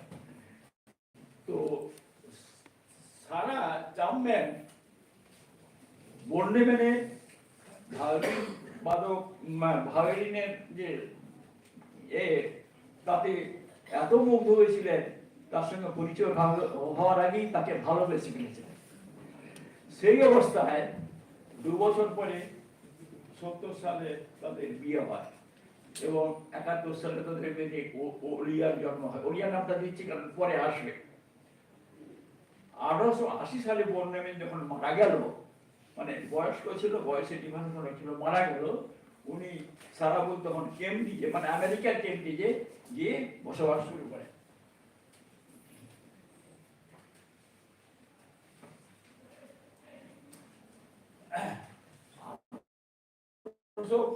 এবারে চাম্বেন বুল বিবেকানন্দের সঙ্গে কিভাবে পরিচয়টা হলো।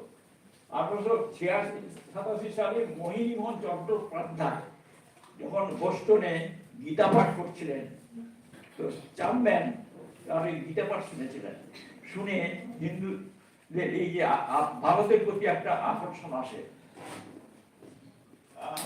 আরো একটা আকর্ষণ ছিল, ভারতে প্রথম উদ্ভাবিত ভায়োলিনের সঙ্গে ওর যে স্বামী বর্নেম্যানের গভীর যোগাযোগ ছিল, সেটাকে উনি সম্মান দিয়েছিলেন এবং সেই দিক থেকে উনি ভারতকে আরো ভালোবেসে ফেলেছিলেন।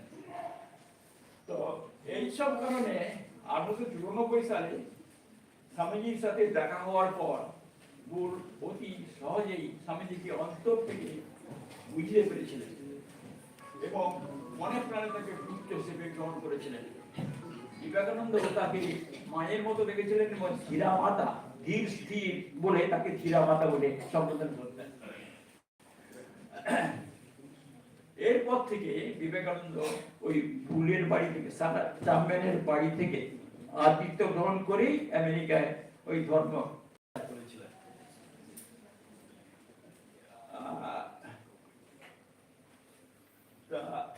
স্বামীজি যখন দেশে তার বেশ কিছুদিন পরে উনি চাম্বেনকে নিমন্ত্রণ করলেন যে তুমি একবার ভারতে এসো।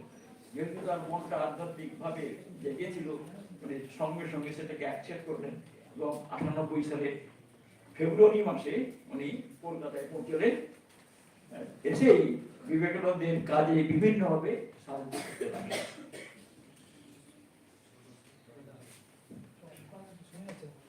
এরপরে আমরা পরে দেখব বিশেষ সারা বল জগদীশ চন্দ্রের বিজ্ঞান সাধনায় কিভাবে অংশীদার হয়েছে। আমরা শেষ পরের দিকে আসছি। এবার আসছি এলিজাবেথ নোবেল। মার্গারেট এলিজাবেথ নোবেলের জন্ম উত্তর আয়ারল্যান্ডের ডানহাম শহরে, নামগ্যামন শহরে 1867 সালে 28 অক্টোবর। পিতা স্যামুয়েল রিচার্ড নোবেল পেশা ছিল অধ্যাপনা ও সমাজসেবা, মাতা মেরি ইসাবেলা। তার মার্গারেটের বয়স যখন 10 বছর তখন তার পিতা মারা যায়। বাল্যকাল থেকেই মার্গারেট পিতার আদর্শে উদ্বুদ্ধ হয়েছিলেন। হ্যালিফ্যাক্স কলেজে যখন পড়তেন তখন তিনি এমন একজন প্রধান শিক্ষিকার সংস্পর্শে ছিলেন যিনি ধর্ম সংস্কারের ব্যাপারে খুব বেশি উৎসাহী ছিলেন, ধর্ম সংস্কারের ব্যাপারে। এই সংস্কল্প থেকেই মার্গারেট বাইবেল চর্চার সঙ্গে গভীরভাবে যুক্ত হয়ে পড়েন এবং সারা জীবনের জন্য সংযম ও আত্মসংযমী আত্মশাসনের পথ গ্রহণ করেন। এরূপ একটি মানসিক প্রেক্ষাপটে মার্গারেট পুস্তক, শিক্ষা ও ধর্ম এইসব বিষয়ের উপর সময় কাটাতেন এবং লেখালেখিও করতেন। 1884 সালে শিক্ষা জীবন শেষ করে মার্গারেট একটি প্রাইভেট স্কুলে শিক্ষকতা গ্রহণ করেন এবং সেখানে বেশি দিন থাকেনি। তারপরে 86 থেকে 94 মধ্যে 4টা স্কুল সে বদল করেছে। হ্যাঁ, তারপর 94 সালে তিনি একটা নিজের স্কুল প্রতিষ্ঠা করে সেখানে শিক্ষা দেওয়া শুরু করেন। সেখানে 1 বছর ছিলেন, 97 পর্যন্ত ছিলেন। শিক্ষকতা করবার সময় থেকেই মার্গারেটের চিন্তাধারা শিক্ষা সংস্কারের দিকে পরিচালিত হতে থাকে। তিনি নারী শিক্ষার প্রসার ও সমাজ সেবার কাজে নিজেকে নিয়োগ করেন এবং পত্র পত্রিকাতে এইসব বিষয়ে লেখালেখি শুরু করেন। এছাড়া ছিল তার প্রগাঢ় জাতীয় বোধ, যার কেন্দ্রবিন্দুতে ছিল আয়ারল্যান্ড। পরবর্তীকালে বিবেকানন্দের হিন্দু ধর্মে প্রভাবিত হয়ে সেই কেন্দ্র পরিবর্তিত হয়েছিল ভারতবর্ষে। ওকে, মানে ভারত সমাজে তিনি শিক্ষার ব্যাপারে তিনি বলেছিলেন যে শিশুকে শিক্ষা দেওয়া উচিত না, সেই যাতে শিক্ষা খুঁজে নিতে পারে তার ব্যবস্থা করা উচিত। পরবর্তীকালে তিনি এও বলেছেন যে শিক্ষার একটি উদ্দেশ্য হওয়া উচিত বিজ্ঞানের অনেকগুলি নিখুঁত মানুষ তৈরি করা, একটা মাত্র নয়, অনেকগুলো মানুষ তৈরি করতে হবে বিজ্ঞান, তবেই বিজ্ঞানটা প্রচার পাবে। কেবলমাত্র একজন শিক্ষা, সমাজসেবা এবং নারী শিক্ষা প্রসার সম্পর্কিত এরূপ ভাবধারায় প্রভাবিত মার্গারেটের সঙ্গে 1825 সালে স্বামী বিবেকানন্দের সাক্ষাৎ হয়। এবার সাক্ষাতের ব্যাপারটা আছে।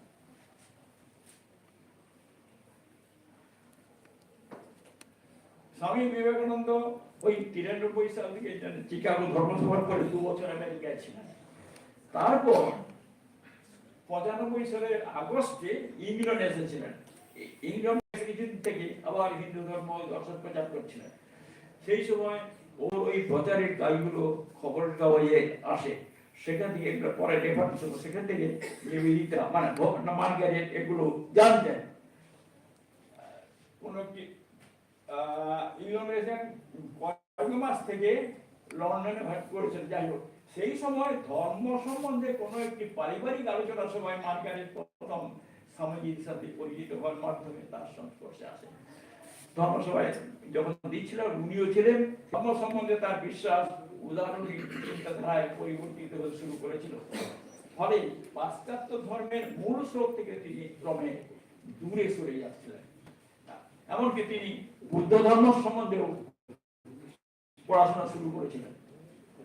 ঠিক সেই সময় বিবেকানন্দের সঙ্গে সাক্ষাতের পর তিনি হিন্দু ধর্মের সঙ্গে অন্যান্য ধর্মের পার্থক্য উপলব্ধি করেন এবং স্বামীজির হিন্দু ধর্ম সম্বন্ধে বাণী দ্বারা প্রভাবিত হয়ে তিনি বিবেকানন্দ হিন্দু ধর্মের দিকে আকৃষ্ট হন।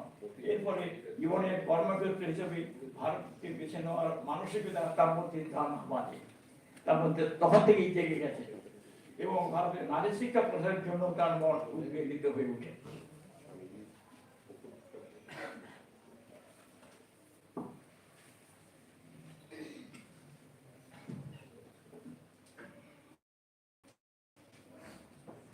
স্বামীজির প্রথম যাত্রায় ধর্ম প্রচারের কাজ শেষ করে আমেরিকা থেকে কলকাতা এলেন 1897 সালের ফেব্রুয়ারি। এই যে মার্গারেটের সঙ্গে অল্প সময়ের পরিচয় হলো, তাতে বিবেকানন্দের মনে হলো মার্গারেটের মনটি ভারতের মানুষকে সেবা করার জন্য প্রস্তুত হয়ে আছে। বিশেষ করে নারী শিক্ষার ব্যাপারে তার মনটা খুব জেগে উঠেছে। এইটা মনে করে তিনি নিবেদিতাকে আমন্ত্রণ করলেন কলকাতায় আসতে নিবেদিত সঙ্গে সঙ্গে সেটা অ্যাকসেপ্ট করলেন, করে উনি গেলেন 98 সালের জানুয়ারিতে। সেই যাত্রা তুমি 99 সাল পর্যন্ত ছিলেন। আচ্ছা, উনি জানুয়ারিতে এসেছেন এবং এত বেশি কনভার্টেড হয়ে গেলেন যে মার্চ 2 মাস পরে উনি রামকৃষ্ণ দেবের ভাবধারায় দীক্ষা নিলেন এবং নাম হলো নিবেদিতা, আমরা যাকে ভগিনী নিবেদিতা হিসেবে জানি। এরপর থেকে স্বামীজি তো হিন্দু ধর্ম নিয়ে প্রচার করছে, আর সেই সময় ব্রাহ্ম ধর্মটা খুব জেগে উঠছে। উনি ওই ব্রাহ্ম সমাজের তরুণদের মধ্যে হিন্দু ধর্ম এগুলোকে প্রচার করবার চেষ্টা করছিলেন। নিবেদিতা আসার পরে নিবেদিতাকে ভাব দিলেন, তুমি ওই হিন্দু তরুণ তুর্কুদের সঙ্গে দেখা করো, তাতে হিন্দু ধর্মের এটা বুঝাও, যদি তারা কেউ কিছু আবার ফিরে আসে। এইভাবে প্রভাবিত নিবেদিতা ব্রাহ্ম সমাজের বিভিন্ন তরুণ ব্যক্তিদের সঙ্গে যোগাযোগ করার চেষ্টা করতে থাকেন ব্রাহ্ম সমাজ সহ বিভিন্ন আলোচনা সভার মাধ্যমে।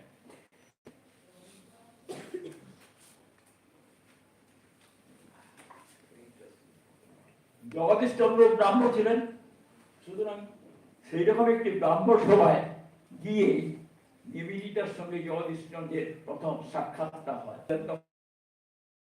খবরটাও সে খবর নিবেদিতা দেখেছিল এরকম একটি লোক আছে, সুতরাং তার মনটা মনে মনে জগদীশচন্দ্রকে চিনতেন। তা জগদীশচন্দ্রের সঙ্গে পরিচয় হওয়ার পর তিনি একদিন তার ল্যাবরেটরিতে প্রেসিডেন্সি কলেজের ল্যাবরেটরিতে এলেন। এসে দেখলেন যে কি রকম একটা মানে কোন পরিকাঠামোই একটা বৃক্ষণাগারে কাজ করে তিনি একটা বড় ধরনের কাজ করেছে, যেটা পশ্চিমের বিজ্ঞানীরাও খুব বেশি ভাবে অ্যাকসেপ্ট করেছে। উনি মুগ্ধ হয়ে গেলেন। তারপর থেকে ওর সঙ্গে যোগাযোগ হয় এবং শ্রদ্ধাশীল হয়ে উঠে। তারপর থেকে তার ঘনিষ্ঠ হয়ে ওঠেনি, সেই সম্পর্ক ক্রমে জগদীশের বিজ্ঞান সাধনার প্রতি শখ।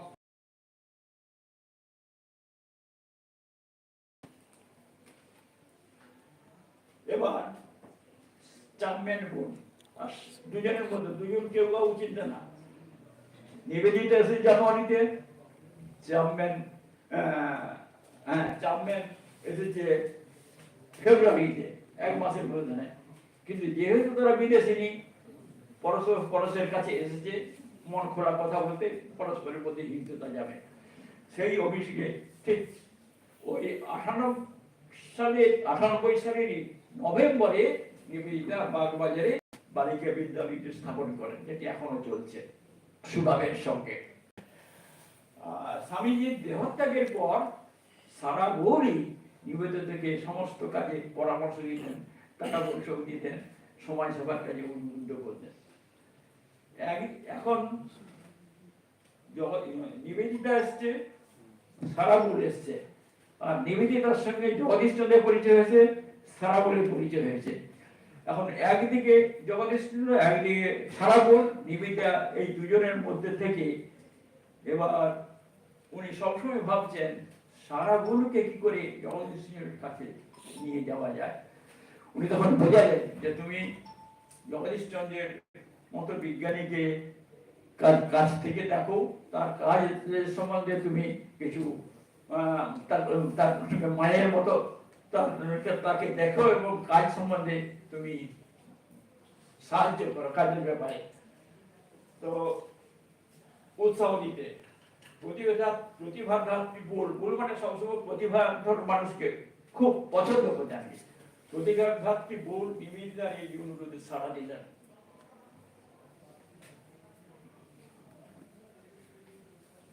1898 সালের শেষ দিকে নিবেদিতা সারাবুলকে নিয়ে প্রেসিডেন্সি কলেজে ওই ল্যাবরেটরিতে এলেন।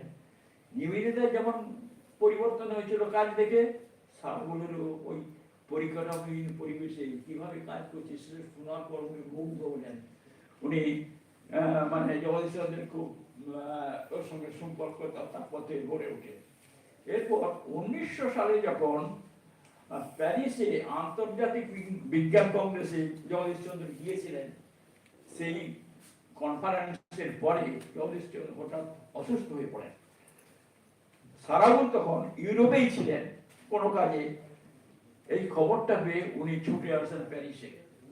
প্যারিসে এসে জগদীশচন্দ্রের চিকিৎসার সমস্ত রকমের ব্যবস্থা করে সেরে সারিয়ে তুলেন। তারপর থেকে জগদীশচন্দ্র সারাবুলকে মায়ের মতো ভাবতে শুরু করেন। সারাবুল ওকে সন্তানের মতো সেইভাবেই সম্পর্কটা গড়ে ওঠে। জগদীশচন্দ্র যখন 1957 সালে আমেরিকা গিয়েছিলেন, সারাবুলের পরিবারের মধ্যে থেকেই বিজ্ঞান প্রচার করেছিলেন।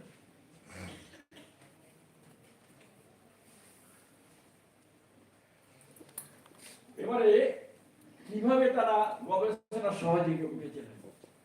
জগদীশচন্দ্র প্রেসিডেন্সি কলেজে যখন মাইক্রোওয়েভের উপর গবেষণা করে শুরু করবেন, মনস্থির করলেন, তখন সেই গবেষণা চালানোর মতো যন্ত্রপাতি ভারতবর্ষেই নয়, গোটা পশ্চিমের দেশেও নেই। উনি তখন নিজে পরিকল্পনায় ও পরিচালনায় স্থানীয় সূত্রধরকে নিয়ে জাস্ট ফেলে যাওয়া অংশ নিয়ে যন্ত্রগুলি তৈরি করে কাজ করলেন। এবং সেই কাজ তিনি বাইরে যখন ব্যবহার করবেন, তিনি পশ্চিমের বিজ্ঞান দরবারে খুবই প্রশংসিত হয়েছিল এই কাজগুলো। কিন্তু এত সত্ত্বেও এই যে যন্ত্রপাতিগুলো নতুন ভাবে তৈরি করলেন, তার কোনো পেটেন্টের কথা উনি ভাবলেন না। সেই অবস্থায় নিবেদিতা এবং অলিভুল এলেন। এসে জগদীশচন্দ্রের একটি বিশেষ গ্যালেনা কোহেরা, যেটা নতুন আবিষ্কার, সেইটির পেটেন্ট আর উনি অ্যাপ্লাই করলেন, পরে ছবি আছে, এবং যেখানে অর্ধেক অংশের অধিকার প্রাপ্ত প্রতিনিধি ছিলেন বিশেষ এবং পেটেন্টের সব খরচ তিনি দৌড়িয়ে গিয়েছিলেন। তাহলে ভাবুন, একজন বিদেশি তিনি এসে কিভাবে তাকে সাহায্য করছে।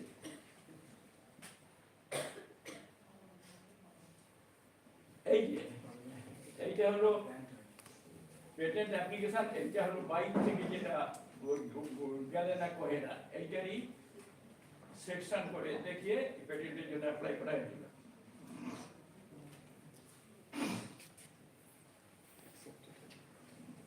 এরপর 1890-এর দশকের শেষ দিকে জগদীশচন্দ্র তার গবেষণাকে পদার্থ বিজ্ঞান থেকে উদ্ভিদ বিজ্ঞানের দিকে পরিবর্তিত করেন।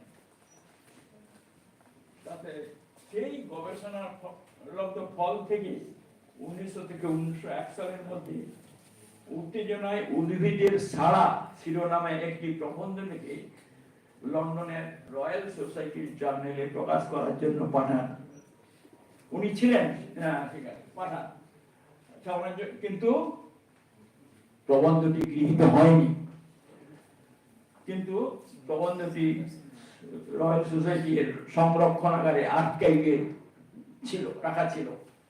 তারপরে উনি সেই কাজের উপর লিনিয়ান সোসাইটিতে বক্তৃতা দিলেন। এর কিছুদিন পরে তিনি দেখলেন যে তার যে ওই পেপার, ওই প্রবন্ধটা যেটা সংরক্ষিত হয়েছিল, তার মধ্যে কিছু অদল বদল করে একটি জার্নালে প্রকাশিত হয়েছে তখনকার বিখ্যাত উদ্ভিদ বিজ্ঞানী ওয়ালারের নামে। এটা বেরোতে তো জগদীশচন্দ্র তো লড়াকু ভাব, এটা ফস্টারকে দিয়ে ইনভেস্টিগেশন করালেন যে কোথা থেকে এলো, যে প্রমাণ হলো যে এটা জগদীশচন্দ্রের পেপার ছিল। তখন এই দুজনেই নিজেদের অগ্রাধিকারের জন্য অনেক চিঠিপত্রের আদান প্রদান হয়। শেষকালে সেগুলো মানে জার্নালেও প্রকাশ হয়েছিল। কিন্তু আসল কথা, তিনি তো অনেক আগেই বক্তৃতা দিয়েছেন, সুতরাং সেই ডেটটাই হচ্ছে তার অগ্রাধিকারের বলে প্রমাণিত হলো আর কি।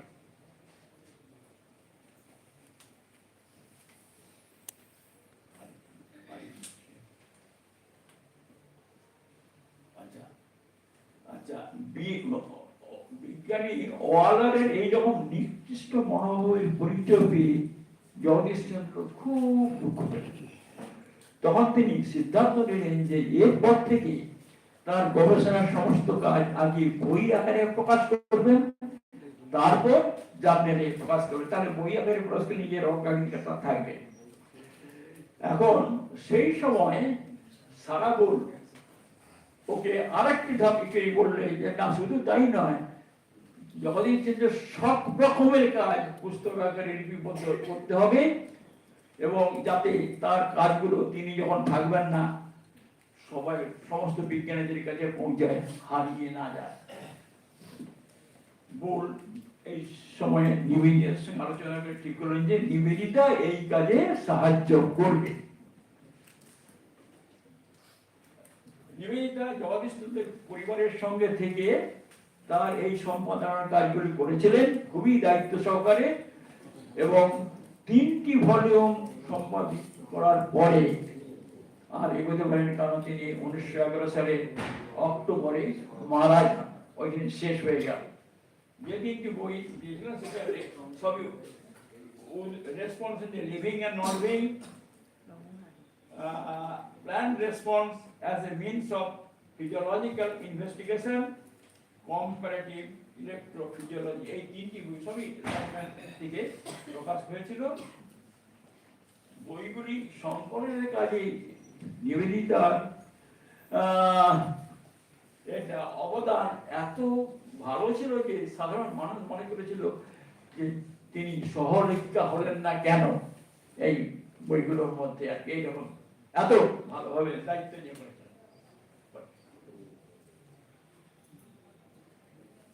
এবার আসছি বসু বিজ্ঞান মন্দির প্রতিষ্ঠা। জগদীশচন্দ্রের একটা মানে বিরাট অবদান সবকিছুর মধ্যে। বসু বিজ্ঞান মন্দির প্রতিষ্ঠিত হয়েছিল ঠিক আজকের দিনে 1917 সালে, তার 60তম জন্মদিনে। তার আগে 94 সালে জগদীশচন্দ্র প্রেসিডেন্ট কলেজে মাইক্রোওয়েভের উপর গবেষণা শুরু করে যে আবিষ্কার করেছিলেন সেগুলোর উপর লেখা 3টি প্রবন্ধ এখানকার এশিয়ার ইলেকট্রিশিয়ান ইত্যাদি 3টি জার্নালে প্রকাশিত হয়। তারপর সেগুলো নিয়ে পশ্চিমে লন্ডনে যান রয়্যাল সোসাইটিতে বক্তৃতা দিতে। সেই বক্তৃতা দেওয়ার সময় বিভিন্ন ল্যাবে বক্তৃতা দিয়েছে, তাদের বীক্ষণাগার দেখেছে, গবেষণা ল্যাবরেটরি দেখেছে, দেখে উনি মোহিত হয়ে গেছেন। তখন তিনি মনে করেছিলেন যদি ভারতে এই স্ট্যান্ডার্ডের কোনো একটি ল্যাবরেটরি তৈরি করা যায় তাহলে ভারতবাসী মানে বিজ্ঞান গবেষণা নিয়ে থাকতে পারবে, উচ্চ ধরনের গবেষণা করতে পারবে। এইটা তার প্রথম চিন্তাধারা হয়েছিল। এইটা তিনি মনে মনে সিদ্ধান্ত নিয়েছিলেন,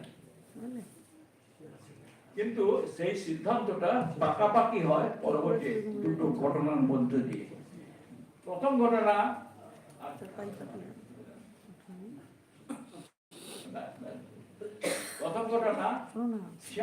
সালে রয়্যাল সোসাইটি যখন তিনি বক্তৃতা দিয়েছিলেন তখন ওখানকার বিজ্ঞানীরা তার কাজ সম্বন্ধে ভূয়সী প্রশংসা করেছিলেন। সেই সময় Royal Society president Lister, Lord Kelvin, অধ্যাপক ক্লিফটন প্রমুখ মোট 10 জন বিজ্ঞানী সমবেত হয়ে একটি চিঠি স্বাক্ষরিত করে লর্ড হ্যামিল্টনের কাছে পাঠানো হয়েছিল। সুপারিশ করেছিল যে জগদীশচন্দ্রের জন্য প্রেসিডেন্সি কলেজে একটা উচ্চমানের ল্যাবরেটরি তৈরি করে দেওয়া হোক। তিনি যে ধরনের কাজ করছেন সেই কাজ করতে হলে সেই ল্যাবরেটরিটা দরকার, তখন তারা সুপারিশ করেছিলেন। এই প্রস্তাবে সমর্থনে হ্যামিল্টন মতামত জানিয়ে চিঠিটি এলগিনের কাছে পাঠান। লর্ড এলগিন প্রস্তাবটি কার্যকর করার প্রয়োজনীয়তা আছে জানিয়ে বাংলার গভর্নরের কাছে পাঠান। এতটুকু ঘুরে আসার পর ওই যে সুপারিশ পত্রটি সমাহিত হলো কাদের কাছে? তখনকার DPR calling clock, president calling অধ্যাপক সিএইচ টনি যৌথ বিরোধিতায় বলবো, মানে এরা যৌথ প্রচেষ্টায় বলেছে, আমি বলবো বিরোধিতায়। কারণ এদের সঙ্গে তো সেই যখন প্রেসিডেন্সি কলেজ চাকরি দেখে তখন তো অনেক কিছু হয়েছিল, সে সম্বন্ধে চেনে। যাই হোক, এই একটি ঘটনা, তখন ওনার মনটা খারাপ হলো। দ্বিতীয় ঘটনা, 98 সালে জগদীশের পদার্থ বিজ্ঞানের অধ্যাপক লর্ড র্যালে, ওখানকার ক্রাইস্ট কলেজের লর্ড র্যালে সিংহলে এসেছিলেন পূর্ণগ্রাস সূর্যগ্রহণ দেখতে। তা সেইখান থেকে যখন উনি ফিরে লন্ডন যাবেন, তখনকার যে বড়রা ভাইসরয় রিপন ওকে নিমন্ত্রণ করলেন যে তুমি কলকাতা হয়ে কয়েকদিন থেকে যাও। উনি কলকাতা এসে লর্ড রিপনের যে কাটানোর সময় একদিন কিছু না জানিয়ে হঠাৎ করে প্রেসিডেন্সি কলেজ জগদীশ চন্দ্রের ল্যাবরেটরিতে এসে হাজির, দেখবি কিরকম আছে। উনিও দেখে যে এই অবস্থা ল্যাবরেটরি, এখানে তুমি এত ভালো কাজ করো, অসম্ভব ভালো কাজ করো। খুব খুশি হয়ে উনি চলে গেলেন। উনি চলে যাওয়ার পরেই অধ্যক্ষ মহাশয় ওনার নামে একটা শোকজ নোটিশ পাঠালেন এই মর্মে যে তুমি এর মতো বিখ্যাত বিজ্ঞানীকে কেন তুমি আমাদের না জানিয়ে ল্যাবরেটরিতে এনেছো, জবাব দাও। জগদীশ চন্দ্র খুব রেগে গেলেন, যে খুব কড়া ভাষার চিঠি দিলেন প্রিন্সিপাল। উনি তো তোয়াক্কা করতেন না। তাকে প্রিন্সিপাল আরো ক্ষিপ্ত হয়ে জগদীশ চন্দ্রের গবেষণায় বাধা দেওয়ার জন্য অনেক বেশি পড়ানোর দায়িত্ব চাপিয়ে দিয়েছিলেন। যাই হোক, তারপর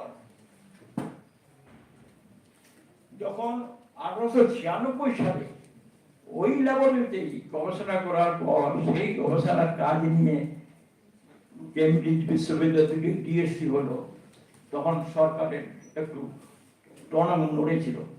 তখন তাকে বছরে 2500 টাকা ল্যাবরেটরির কাজের জন্য মানে স্যাংশন করেছিল। কিন্তু এই যে র্যালের সঙ্গে ল্যাবরেটরিতে আসার ব্যাপার নিয়ে যে ঘটনাটা ঘটলো, তারপরে ওই 2500 টাকা অ্যামাউন্টটাকে কমিয়ে দেওয়া হলো মানে জগদীশ চন্দ্রের থেকে। তার মানে ওনার গবেষণায় বাধা দিচ্ছে।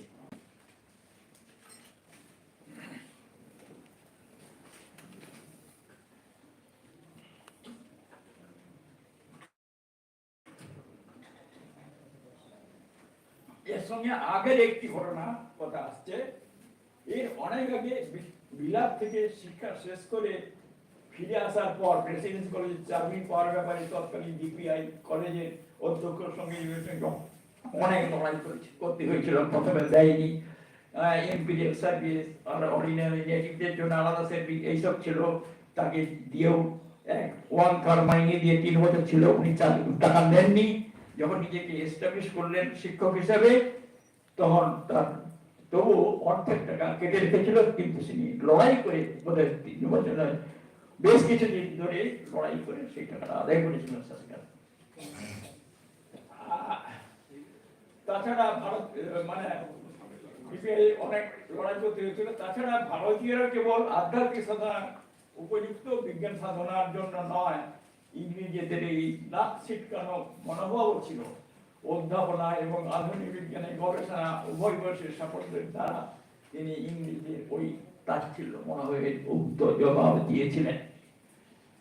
বিজ্ঞান সাধনার মধ্যগহনে যখন তিনি গবেষণার সফলতার দ্বারা পৃথিবীর বিজ্ঞান মানচিত্রে নিজের এবং ভারতের নাম যুক্ত করেছেন, তারপরেও ভারতীয়দের প্রতি ব্রিটিশদের যে ওই যে এই ভাবটা, তাচ্ছিল্য ভাবটা সমান তার চলে যাচ্ছিল। এরূপ একটি প্রেক্ষাপটে জগদীশ চন্দ্রের এখন উপলব্ধি হলো যে ব্রিটিশ সরকার তার কাজে পর পর বাধা দেওয়ার চেষ্টা করছে। সুতরাং আমার এর উত্তর হিসাবে একটা স্বাধীন বিজ্ঞানাগার তৈরি করাটা খুবই জরুরি, যাতে দেশের বিজ্ঞানীরা কাজ করতে পারবে। এই একটা সিদ্ধান্ত নিলেন।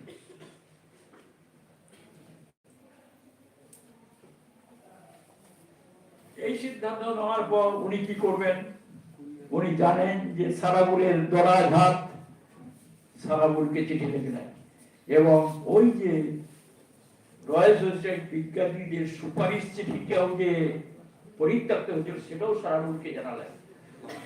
সারাবুল চিঠির মাধ্যমে এই ঘটনাগুলি জানার পর খুবই আহত হলেন, সঙ্গে সঙ্গে 20,000 মার্কিন ডলারের একটি ইচ্ছাপত্র উইল লিখে জগদীশ চন্দ্রকে পাঠালেন তার বিজ্ঞানের কাজে সহায়তা করার জন্য, এবং সঙ্গে চিঠিও দিলেন। এই চিঠি আমি পড়ছি না, বক্তব্য হলো জগদীশ চন্দ্রের বন্ধু হিসাবে জগদীশ চন্দ্রের বিজ্ঞান সত্তাকে জাগিয়ে রাখার জন্য আমি এই অনুদান করলাম। 1906 সালে 5ই এপ্রিল মিসেস বোল উপরিক্ত ইচ্ছাপত্রের কিছু পরিবর্তন করলেন এই মর্মে যে পদে ওই $20,000 1906 সাল থেকে 1909 সালের মধ্যে 4 কিস্তিতে জগদীশ চন্দ্রের কাছে যাবে। সেটা কোথায় না গ্রিনলেস ব্যাংকে, কলকাতা গ্রিনলেস ব্যাংকে জগদীশ চন্দ্র এবং বুলের জয়েন্ট নামে অ্যাকাউন্ট করেন, সেখানে ট্রান্সফার করে সেই টাকা দিয়ে এর শর্ত অনুযায়ী উইলের শর্ত অনুযায়ী সেই টাকা দিয়ে উনি বসুবিজ্ঞানীর দলীয় জায়গাটা কিনলেন। তো আপনার ওই আচার্য প্রফুল্ল চন্দ্র, এখন আচার্য প্রফুল্ল, তখন আপাসার প্রফুল্ল।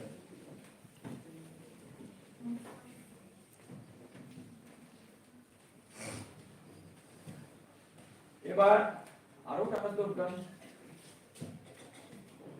তখন বুলকে আবার লিখলেন।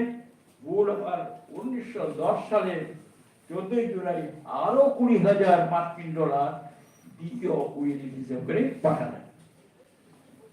1991 সালের 8ই জানুয়ারি তার কেমব্রিজের বাসভবনে বুল মারা যাওয়ার পর আমেরিকার প্রবেট অফিসে ওই উইল যখন প্রবেট করা হয়, তখন ওর মেয়ে ওলিয়া বুল টিউবারকুলোসিসে ভুগছিলেন। প্রথম উইলটা যখন প্রবেট করা হয় তখন মেয়ে বিরোধিতা করেছিলেন, কেন আমি মেয়ে থাকতে সব টাকা কেন একজন ফরেনারকে দেওয়া হবে এই যুক্তিতে, কিন্তু সেটা টিকেনি, তখন তো জীবিত ছিলেন। তো এখন কিন্তু বুল যেহেতু উনি দেখছেন যে আমি তো এখন মৃতপ্রায়, যাই হোক এটা আমি বলছি আর কি, উনি সাহায্য করেছিলেন প্রবেটটা তাড়াতাড়ি করে দেওয়ার জন্য ওলিয়া। তারপর ওই অর্থ 14 সাল থেকে 15 সালের মধ্যে ব্যাংকের মাধ্যমে জগদীশ চন্দ্রের কাছে আসে।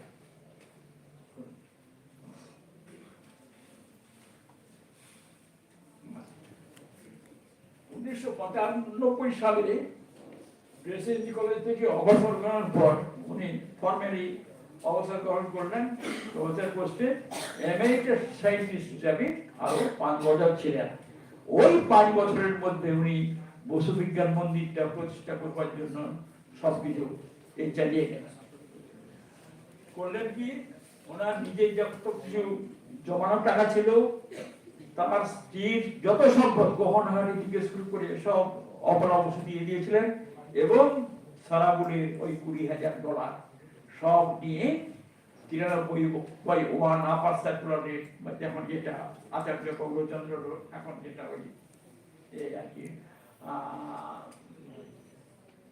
Main campus, main campus science কলেজের পাশে, ওইখানে পশু বিজ্ঞানদের উদ্দেশ্যে বাড়ি নির্মাণ হলো। সেই নির্মাণ শেষ হওয়ার পরে 17 সালে 30 নভেম্বর তার 7তম জন্মদিনে এই মন্দিরে দ্বারোদ্ঘাটন করলেন, এবং বাংলায় নাম দিলেন পশু বিজ্ঞান মন্দির, এবং ইংরেজি দিলেন দ্য বোস ইনস্টিটিউট। কেন বসু বিজ্ঞান মন্দির নামে তার জাস্টিফিকেশন উনি বলেছিলেন, এখানে বলছি না, যাই হোক হলো, এবং এটিকে জাতির উদ্দেশ্যে উৎসর্গ করলেন। পরের স্লাইডে দেখাচ্ছি, পরাধীন ভারতে ইন্ডিয়ান ইনস্টিটিউট অফ সায়েন্সের পর অনুরূপ একটি দ্বিতীয় বিজ্ঞান প্রতিষ্ঠানের জন্ম হলো।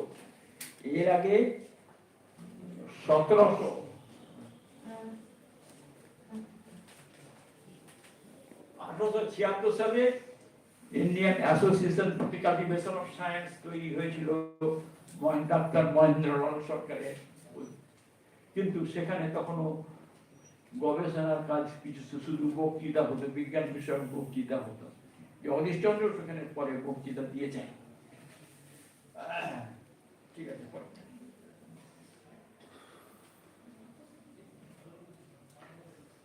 বসু বিজ্ঞান মন্দির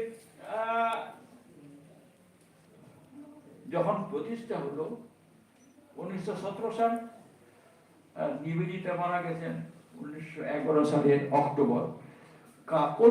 কাকতালীয় ভাবে এই দুজনই সারাবুল মারা গেছে 1911 সালের জানুয়ারিতে, আর নিবেদিতা মারা গেছে 1911 নভেম্বরে। মানে কি অদ্ভুত! যাই হোক, সেই আগে যখন ওদের পরিবারের সঙ্গে, জগদীশচন্দ্রের পরিবারের সঙ্গে বুদ্ধ গায়ে গিয়েছিলেন, বুদ্ধ বেদিমুনি বজ্র চিহ্ন আবিষ্কার করেছিলেন নিবেদিতা। তিনি জানতেন যে পুরাণে বলা আছে এই বজ্র দধিচির অস্থি দিয়ে তৈরি, সেটা তিনি জানতেন। তখন নিবেদিতা বলেছিলেন যে এইটাই ভারতবর্ষের প্রতীক। তা জগদীশচন্দ্র সেটা জানতেন, তাকে সম্মান দিতে গিয়ে এই বজ্র চিহ্ন বসু বিজ্ঞান মন্দিরে মাথায়, এইটা বসু বিজ্ঞান দেখেও গেলে ওই বাড়ির মাথায় দেখতে পাচ্ছে এর উপরে বসানো আছে। এছাড়া তিনি নিবেদিতা দার্জিলিং মারা গেছিলেন 11 সালে, সেই চিতাভস্ম সংরক্ষিত ছিল। সেটিকে একটি পাত্রে নিয়ে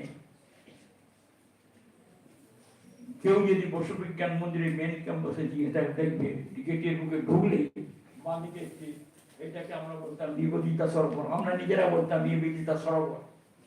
এই একটি পদ্মাকৃত সরোবর, এখানে এখন শাপলা গাছ অনেক আছে, আর অনেকে মাছ ছেড়েও রাখি যাতে পোকাগুলো খেয়ে নেয়। সেইখানে নিবেদিতা চিতাভস্ম এইখানে রেখে তার উপরে এই পাথরের তৈরি করেছে। আর এই প্রদীপ হচ্ছে লেডি উইথ দ্য ল্যাম্প, এটা না পড়া থাকলেও সবাই অনুমান করে এটাই নিবেদিতাকে উদ্দেশ্য করে তিনি করেছিলেন। আর তিনি যে জাতির সেবায় দান করেছেন বলতেন, সেইটা দেখাচ্ছি। ভারতের গৌরব ও জগতের কল্যাণ কামনায় এই বিজ্ঞান মন্দির দেব চরণে নিবেদন করলাম। এটি জগদীশচন্দ্র।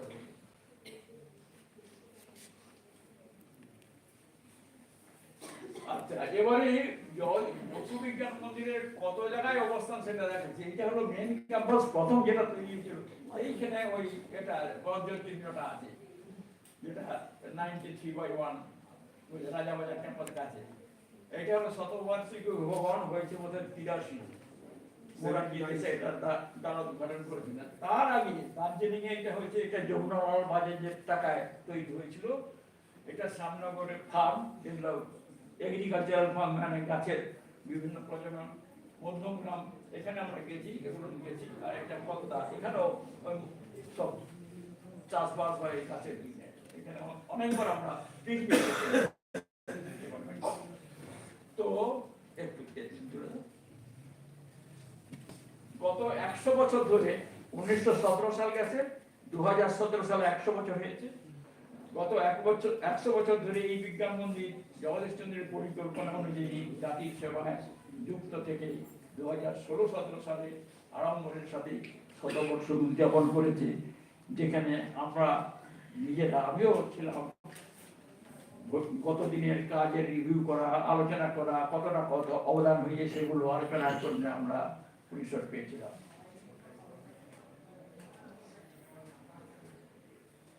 এবার নিবেদিতার উপলব্ধি কি জগদীশচন্দ্রের কাজের সম্বন্ধে। জগদীশচন্দ্রের আবিষ্কারের গুরুত্ব ও ভারতে যে উচ্চমানের বৈজ্ঞানিক কর্মকাণ্ড শুরু হয়েছে তা নিবেদিতা আন্তরিকভাবে করেছিলেন। পশ্চিমের তুলনায় মৌলিক গবেষণার উপযুক্ত পরিকাঠামোহীন ভারতীয় পরিবেশে নানা ধরনের অসুবিধার মধ্যে থেকে সফলতা পেয়েছেন। তিনি তার ভূয়সী প্রশংসা করেছেন।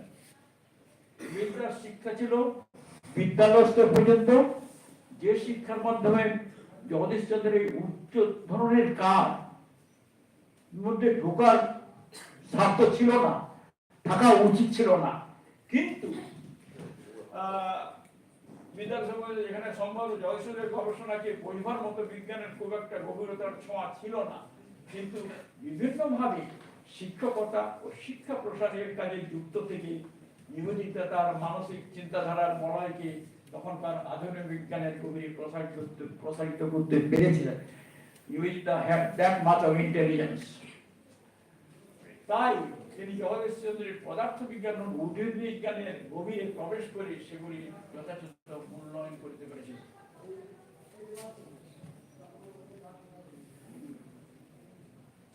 এই সময় রবীন্দ্রনাথ তো জগদীশচন্দ্রের নাম্বার 1 বন্ধু ছিলেন, যদিও সেন্ট নিবার্স কলেজে তাদের সঙ্গে যোগাযোগ ছিল না, কিন্তু পরবর্তীকালে হয়েছে।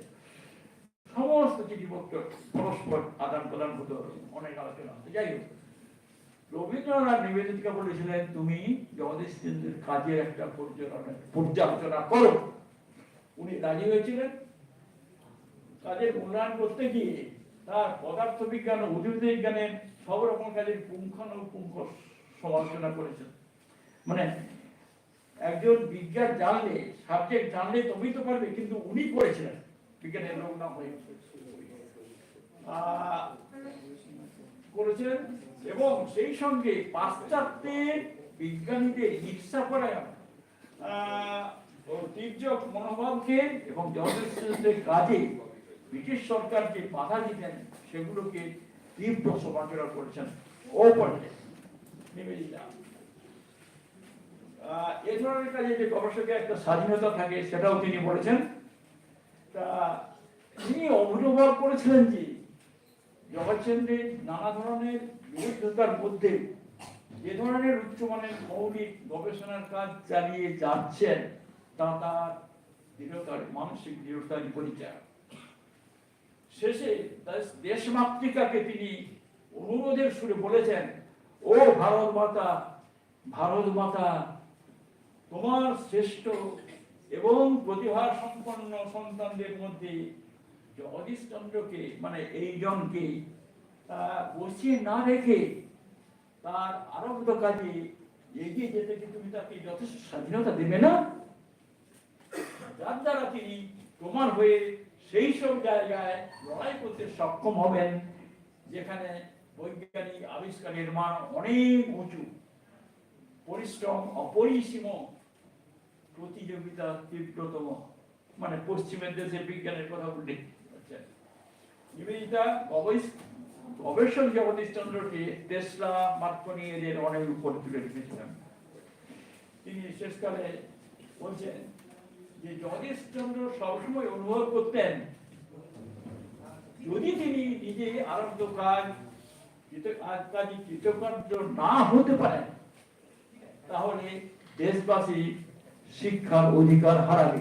মানে জগদীশচন্দ্র এই ধরনের চিন্তা করতেন।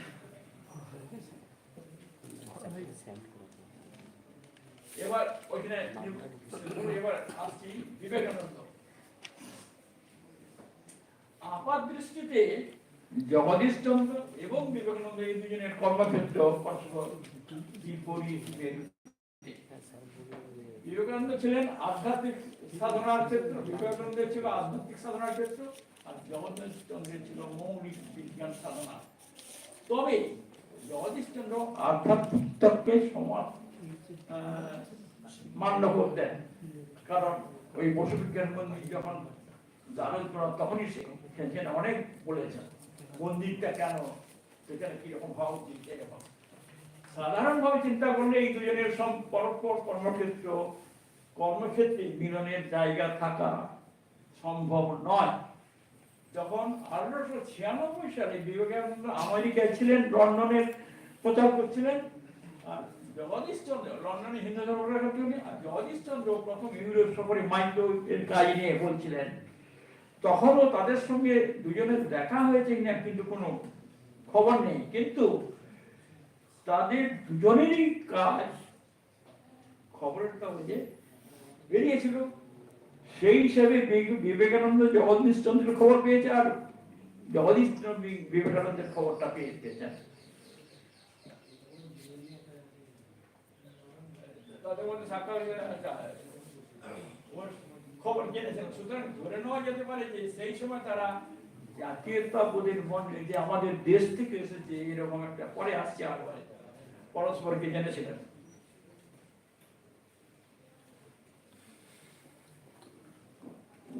সালের পরবর্তী সময়ে কলকাতা উভয়ের মধ্যে যোগাযোগ হয়েছিল। বিবেকানন্দ জগদীশচন্দ্র বসুর কাছে গেছেন, জগদীশচন্দ্র বিবেকানন্দের কাছে গেছেন। সুতরাং তারা সেই পরিচয়ের মাধ্যমে পরস্পরের কাজ সম্বন্ধে হয়তো জেনেছেন। জগদীশচন্দ্র এতটা লিখে যায়নি। বিবেকানন্দের কর্মকাণ্ড আধ্যাত্মিক ভাবধারায়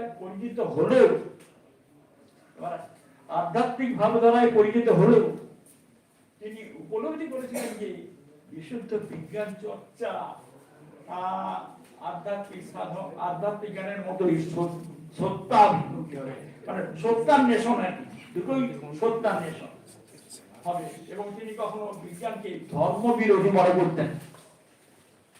তিনি অনুভব করেছিলেন যে ভারতের সর্বৈব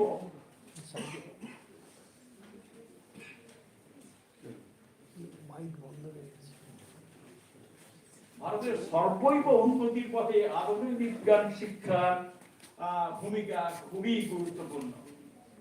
অতএব বিজ্ঞান শিক্ষার পরিবেশ ও পরিকাঠামো গড়ে তোলা খুবই জরুরি। তারই অভিপ্রকাশ ঘটেছিল দাদাজিকে যখন ওই বিজ্ঞান শিক্ষার প্রতিষ্ঠান গড়ার উপদেশ দিয়েছিলেন তার মাধ্যমে। সুতরাং জগদীশচন্দ্রের বৈজ্ঞানিক কর্মকাণ্ড তৎকালীন ভারতবর্ষে যে কতখানি গুরুত্বপূর্ণ তা নিশ্চিতভাবে বিবেকানন্দ উপলব্ধি করেছিলেন।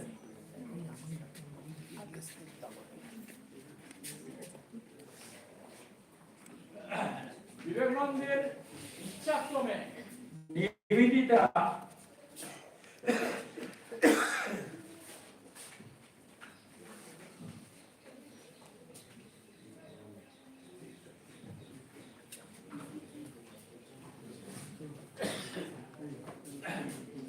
বিবেকানন্দের ইচ্ছাক্রমে নিবেদিতা ব্রাহ্ম জগদীশকে বিবেকানন্দের দিকে মানে হিন্দু ধর্মের দিকে টেনে আনতে চেয়েছিলেন, কিন্তু ফল হলো বিপরীত।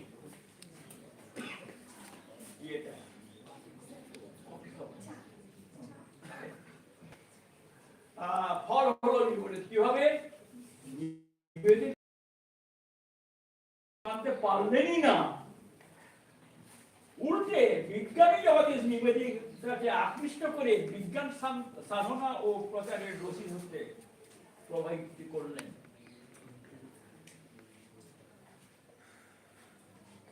জগদীশের বিজ্ঞান সাধনার কাজে সাহায্য করতে এগিয়ে আসবার জন্য আগে অবশ্য নিবেদিতা বিবেকানন্দের অনুমতি দিয়েছিলেন। কারণ বিবেকানন্দ অনুমতি দিতে কুণ্ঠাবোধ করেননি, সম্ভবত এই কারণে যে বিজ্ঞান সাধনার কাজে যদি নিবেদিতা জগদীশচন্দ্রকে সাহায্য করেন তাহলে সেই কাজের দ্বারা ভারতীয় সমাজ এগিয়ে যাবে, ভারত আবার নিজ মহিমায় জেগে উঠবে। বিজ্ঞান চর্চার আসলে নিবেদিতা তার ওই যে সমাজসেবার কাজ এইসব গ্রুপটিতে পাশাপাশি চালিয়ে। তাছাড়া বিবেকানন্দ এক সময় জগদীশচন্দ্রকে বলেছিলেন, কোন সময় 1905 সালে যখন বঙ্গভঙ্গ আন্দোলন হয়, রাখি বন্ধন উৎসব শুরু হয়, তখন উনি একটু পলিটিক্যালাইজ হওয়ার চেষ্টা করেছিলেন, সে রাখি নিয়ে নানাভাবে করেছিলেন। তখন বিবেকানন্দ বলেছিলেন, আপনি কখনো রাজনীতি পথে পা বাড়াবেন না, বিজ্ঞান সাধনার মধ্যে আপনি ভারতের সেবা করবেন, এটা ভারত অনেক পাবে।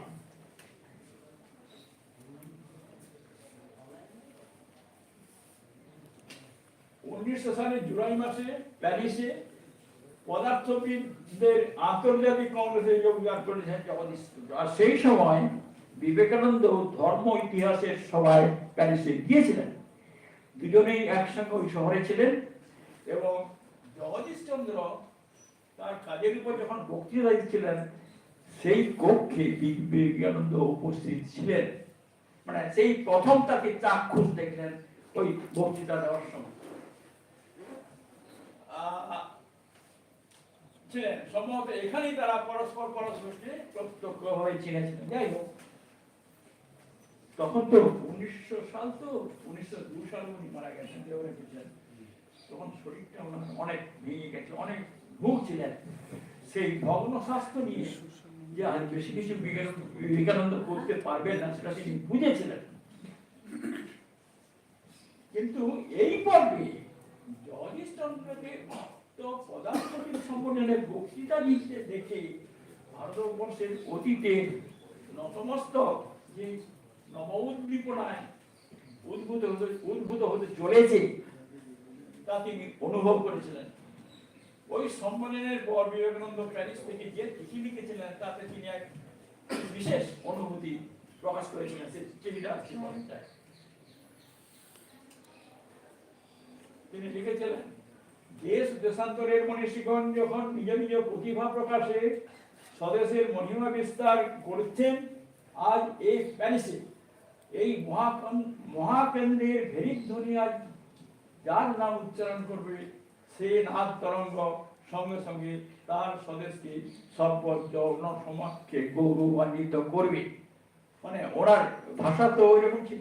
যাই হোক, আর আমার জন্মভূমি এই জার্মান, ফরাসি, ইংরেজ, ইতালি প্রভৃতি বন্ধু মন্ডলী মণ্ডিত মহারাজধানীতে তুমি কোথায় বঙ্গভূমি? কে তোমার নাম নেন? কে তোমার অস্তিত্ব ঘোষণা করে? এই বহু গৌরবর্ণ প্রতিভামণ্ডলীর মধ্য হতে এক যশস্বী বীর বঙ্গভূমির আমাদের মাতৃভূমির নাম ঘোষণা করলেন, যে বীর জগৎ প্রসিদ্ধ বৈজ্ঞানিক ডাক্তার জেসি বোস। এক আর যুব বাঙালি বৈদ্যুতিক, মানে ইলেকট্রিক তরঙ্গ নিয়ে কাজ করছে, সেজন্য বৈদ্যুতিক বলছে। বৈদ্যুতিক আর বিদ্যুৎ বেগে পাশ্চাত্য মণ্ডলীকে নিজের প্রতিভা মহিমায় মুগ্ধ করে দেন। সে বিদ্যুৎ সঞ্চার মাতৃভূমির মৃতপ্রায় শরীরে নবজীবন তরঙ্গ দান করলো। সমগ্র বৈদ্যুতিক মণ্ডলীর শীর্ষস্থানীয় আজ জগদীশ বসু। ভারতবাসী, বঙ্গবাসী ধন্য বীর বসু ও তাহার সতী সাধ্বী সর্বগুণ সম্পন্ন গৃহিণী যে দেশে যান সেখানেই ভারতের মুখ উজ্জ্বল করেন, বাঙালির গৌরব বর্ধন করেন। ধন্য দম্পতি। এই চিঠির মধ্যে দিয়ে তার পুরো আবেগটা জগদীশচন্দ্রের কাজের উপর, জগদীশের ভবিষ্যৎ সম্ভাবনার উপর পুরোটা বেরিয়ে এসেছে।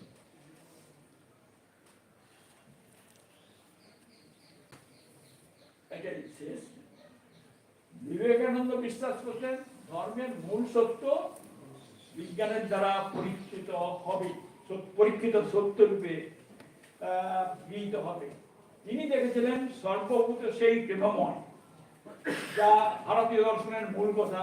আর জগদীশচন্দ্র দেখেছিলেন সর্বভূতে এক প্রেমময়, ওই যে জড় আর জীব সব এক দেখিয়েছিলেন, সেইটার কথা বলা হচ্ছে। এই প্রেমময়ের উপলব্ধি অস্তিত্ব আকার বা অবয়ব দুজনের দুভাবে করলেও তা ভারতবর্ষ সেই শাশ্বত অদ্বৈতবাদের সূত্র ধরেই তারা দেখেছিলেন। তাই জগৎস্থিত যন্ত্রের সাহায্যে জগৎস্থিত যখন জড়ের মধ্যে একটা ঐক্য খুঁজে পেলেন, সেই সত্যের আভাস পেলেন, তখন বিবেকানন্দ খুবই আনন্দে উদ্বেগ পেয়ে গেছেন। জগদীশচন্দ্রের বিজ্ঞান সাধনার পথে বিবেকানন্দের প্রত্যক্ষ সাহায্য না থাকলেও, প্রত্যক্ষভাবে কোনো সাহায্য নেই অলিপুর বা নিবেদিতার মতো, আমরা নির্দ্বিধায় মেনে নিতে পারি যে স্বাধীন ভারতে ব্রিটিশ সরকারের বিরুদ্ধতা উদাসীনতার পরিবেশে জগদীশচন্দ্রের গবেষণার উৎকর্ষ লাভ এবং ভারতীয় বিজ্ঞানের অগ্রগতির পথে বিবেকানন্দের সব থেকে বড় অবদান হলো তিনি ধর্ম প্রচারের মাধ্যমে বিশেষ সারাবুল ও মিস মার্গারেট হিন্দু ধর্মের উদারতার আদর্শে প্রভাবিত করে ভারতে টেনে এনেছিলেন বলেই না তারা পরবর্তীকালে জগদীশচন্দ্রের কাজের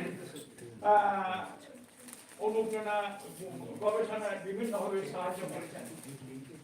এবার এসবের ফলশ্রুতি আমরা বসু বিজ্ঞান মন্দিরে কর্মধারার মধ্যে দেখতে পাই। এটাই মূল বক্তব্য শেষ হলো।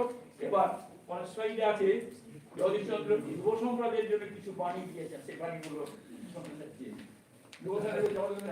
বাণী জীবনের উদ্দেশ্য ঠিক রাখবে, বাধা এলে আতঙ্কিত হবে না, অসুবিধার সৃষ্টি হয়েছে যাতে মানুষ তাকে অতিক্রম করে না উঠতে পারে, সবকিছু অনুকূলে থাকার মাধ্যমে সাফল্য এলে তাতে কোনো সম্মান নেই, আমি পারিপার্শ্বিক অবস্থার কাছে দায়ী বা ঋণী হব না, একথা বলাই ভালো। এমন কিছু সৃষ্টি করা যা আগে ছিল না। বিশ্বের কাছে প্রমাণ করো যে তোমার অবদান ছাড়া বিশ্বের অগ্রগতি অসম্পূর্ণ থাকবে। এই বিশ্ব শাস্তি যন্ত্রণার অভিনয় মঞ্চ বিশ্ব ভুল ভ্রান্তিতে পড়ে আছে। অধিকার থেকে বঞ্চিতের সঙ্গে তোমরা সহমত ও সমব্যাধী হও। মহাত্মা গান্ধী যেমন দক্ষিণ আফ্রিকাতে করেছিলেন, শুধু কথার দ্বারা নয়, সংকল্পের দ্বারা অধিকার অবিচার দূর করো। বিশ্বের শক্তি ভান্ডার অপরিসীম, এটিকে শুধু কথার দ্বারা অপচয় করো না, চিন্তা প্রয়োগ করো, চিন্তাকে কাজে প্রয়োগ করো। তুমি যাই করো না কেন তা উৎকর্ষের সঙ্গে করো, আর যদি আইনজ্ঞ হও উচ্চ ধরনের আইনজ্ঞ হও, আর যদি বিজ্ঞানী হও উচ্চ ধরনের বিজ্ঞানী হও। জীবনের উদ্দেশ্য পূরণ করতে হলে একাগ্রতার সাথে এগোতে হবে। এর পরেরটাতে কিছু জেনারেল উপদেশ দিয়েছেন, তার মধ্যে করণীয়তা যতই পুরো হবে, প্রতিদ্বন্দ্বিতার ক্ষেত্র ততই প্রসারিত হবে। যে উদ্দেশ্য সম্বন্ধে তুমি সম্পূর্ণরূপে নিজেকে নিশ্চিতভাবে উৎসর্গ করতে পারো, সেই উদ্দেশ্য সম্বন্ধে যদি আলোকিত হও, তাহলে বন্ধ দরজা খুলে যাবে, আপাত দৃষ্টি যা অসম্ভব তাও সম্ভবে পরিণত হবে। সমস্ত বিশ্বই খুব ইম্পর্টেন্ট কথা, সমস্ত বিশ্বই একটি জীবন্ত গবেষণাগার, যেখানে নানা রকম পরীক্ষা সবসময় ঘটেছে, যাকে প্রকৃতি ঘটিয়ে চলছে। যদি সেগুলি দেখার মতো আমাদের দৃষ্টিশক্তি থাকতো, তাহলে আমরা তাদেরকে মুগ্ধ হয়ে যেতাম। গাছের জটিল প্রক্রিয়াকে বুঝতে হলে গাছের জীবনের অণুতে পৌঁছতে হবে, অনুবীক্ষণ সহায়িত দৃষ্টির বাইরে যেতে হবে, ওইসব দৃশ্য ঘটনাকে অদৃশ্য ঘটনাকে দেখার জন্য। বৃহৎ আবিষ্কারের জন্য, এটা আজকে খুব ইম্পর্টেন্ট, বৃহৎ আবিষ্কারের জন্য দরকার প্রাণবন্ত কল্পনা শক্তি, পরিষ্কার অন্তর্দৃষ্টি, উচ্চ পরিমাপে দক্ষ উদ্ভাবনী শক্তি ও পরীক্ষা নিরীক্ষার প্রবণতা।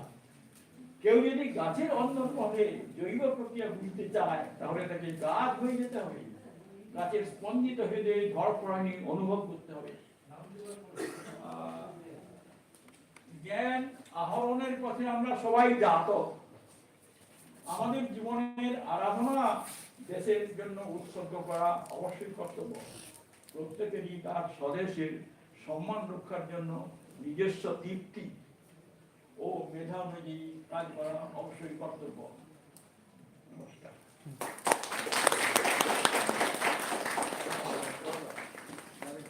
হ্যাঁ, এটা ইনভাইটেড স্পিচ, ওই জন্য আমরা প্রশ্ন রাখছি না, স্যার থাকবেন, রিসার্চ স্কলার স্টুডেন্টরা তোমরা ইন্টারঅ্যাক্ট করে নেবেন, আরও জানার আছে নিশ্চয়ই, তখন জানবে।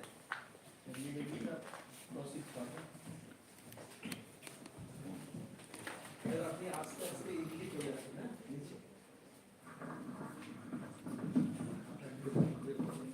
Thank you, sir, for illuminating us with your insightful knowledge of Sir JC Bose's life and achievements, which have motivated us greatly.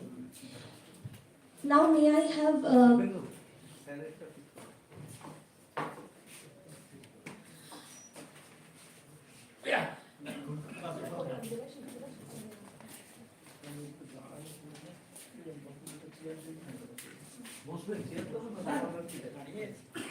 May I now request Professor Jayaprakash Keshri sir to kindly felicitate our esteemed speaker, Professor Nitaju.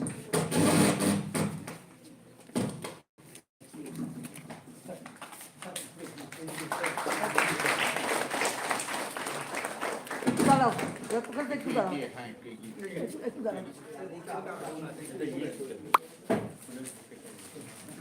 একটু দাঁড়াও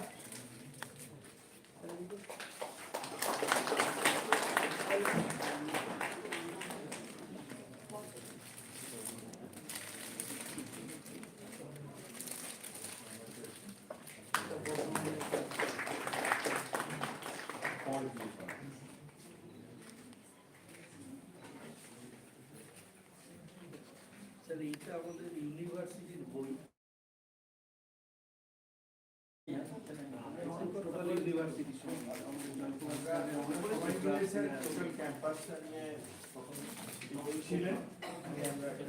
সবাই শারীরিক উদ্যোগ নিয়েছি এগুলো তো জানা আছে police for accept technique thank you সব করে দাও sir Thank you, sir.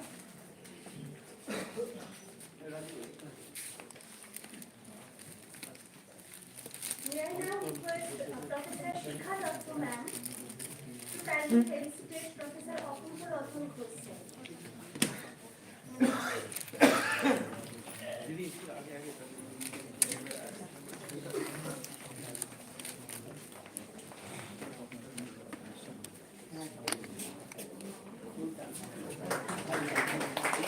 File আছে কেন একটা ফাইল আছে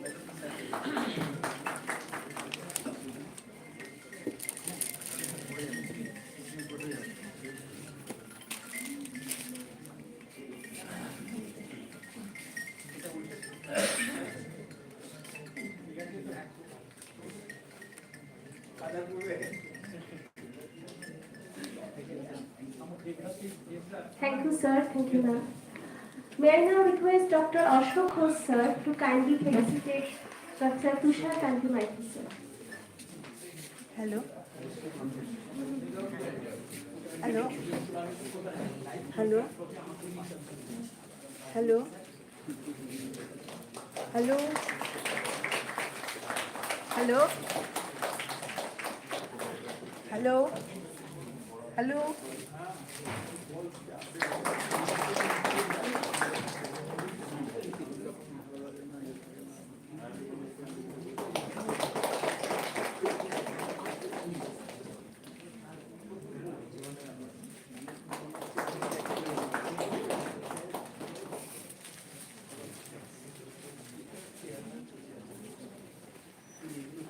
Thank you, sir. We'll now proceed to our next lecture session. It is my pleasure to introduce our distinguished session chair, Professor Jukta Adhikari, sir. Professor Adhikari is an accomplished academician with a remarkable career spanning over 35 years of teaching and more than 40 years of research experience. As a former professor in the Department of Botany at Barakhat Government College and former additional director of Administration Higher Education Directorate, Government of West Bengal, he has made significant contribution to both education and administration. Throughout his illustrious career, Professor Adhikari successfully nurtured so many major research projects funded by UGC and CSIR, while also guiding numerous PhD students to success. His scholarly work includes a wealth of publications, including several review articles, research papers, and book chapters. Beyond his academic work, he has authored 7 books and written over 100 articles, poems, and reviews in Bengali, showcasing his personality as a writer. Professor Adhikari's legacy is not only in his academic and research accomplishment, but also in his profound impact on higher education in West Bengal, where he played a key role in shaping policies and fostering intellectual growth. His work continues to inspire generations of students, researchers, and educators alike. This session will be co-chaired by Professor Shikha Dutta ma'am. Professor Shikha Dutta is a distinguished professor at the Center for Advanced Studies, Department of Botany, the University of Bardhaman. With a deep passion for research and teaching, she has made significant contributions to the field of mycorrhizal research, medicinal plant studies, mushroom cultivation, bioremediation of heavy metal pollution, and so on. Her work focuses on the application of mycorrhizal fungi to enhance agricultural productivity, as well as exploring the medicinal properties of plants and fungi. Professor Datta's scholarly achievements include numerous high-impact publications in leading national and international journals, alongside several book chapters. Her expertise has also extended to guiding research scholars, shaping the next generation of scientists. Throughout her career, she has taken on key administrative roles and contributed the advancement of her academic institutions. An active participant in the academic community, Professor Datta has delivered lectures at numerous national and international seminars, workshops, and symposia, further cementing her reputation as a leader in her field. It is with great honor that I invite Professor Jutta Adhikari sir and Professor Shikha Datta ma'am to grace the dais and commence the second lecture session of today's program. Sir, please.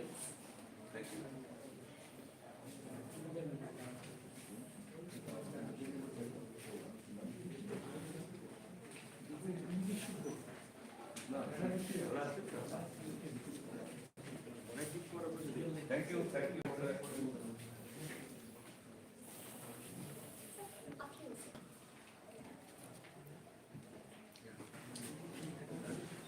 Madam.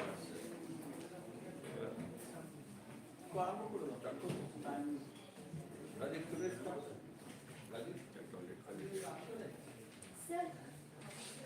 Start. Good afternoon, everyone. It's my pride and privilege. I'm having an invitation from the University of Botany. It's a very, very pleasure for me to introduce the esteemed speaker of this session, Professor Homen Bhattacharjee, who is my personal friend since 1998-99, when he was a scholar under Professor Bhattacharjee. But here, there is no such kind of scope in this platform to talk about our personal history for a long time, nearly over 3 decades. Very briefly, he is a brilliant scientist, I must say.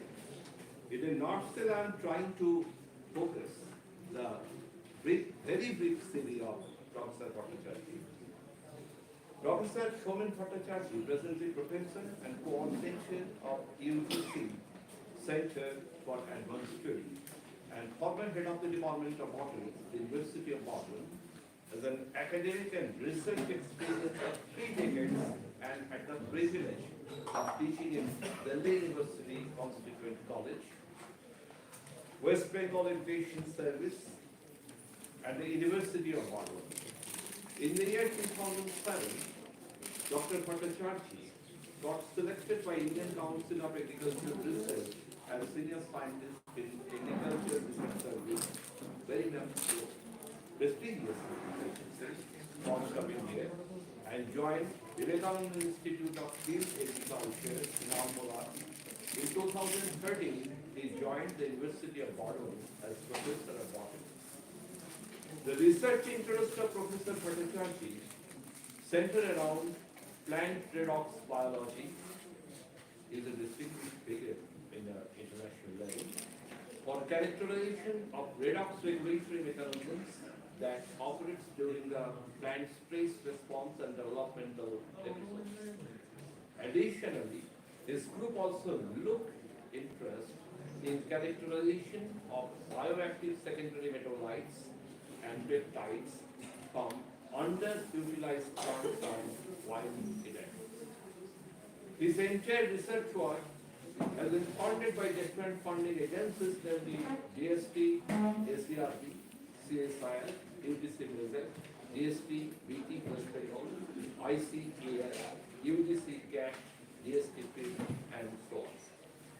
So far, 16 research scholars with different research findings are involved in his research group on plant redox biology.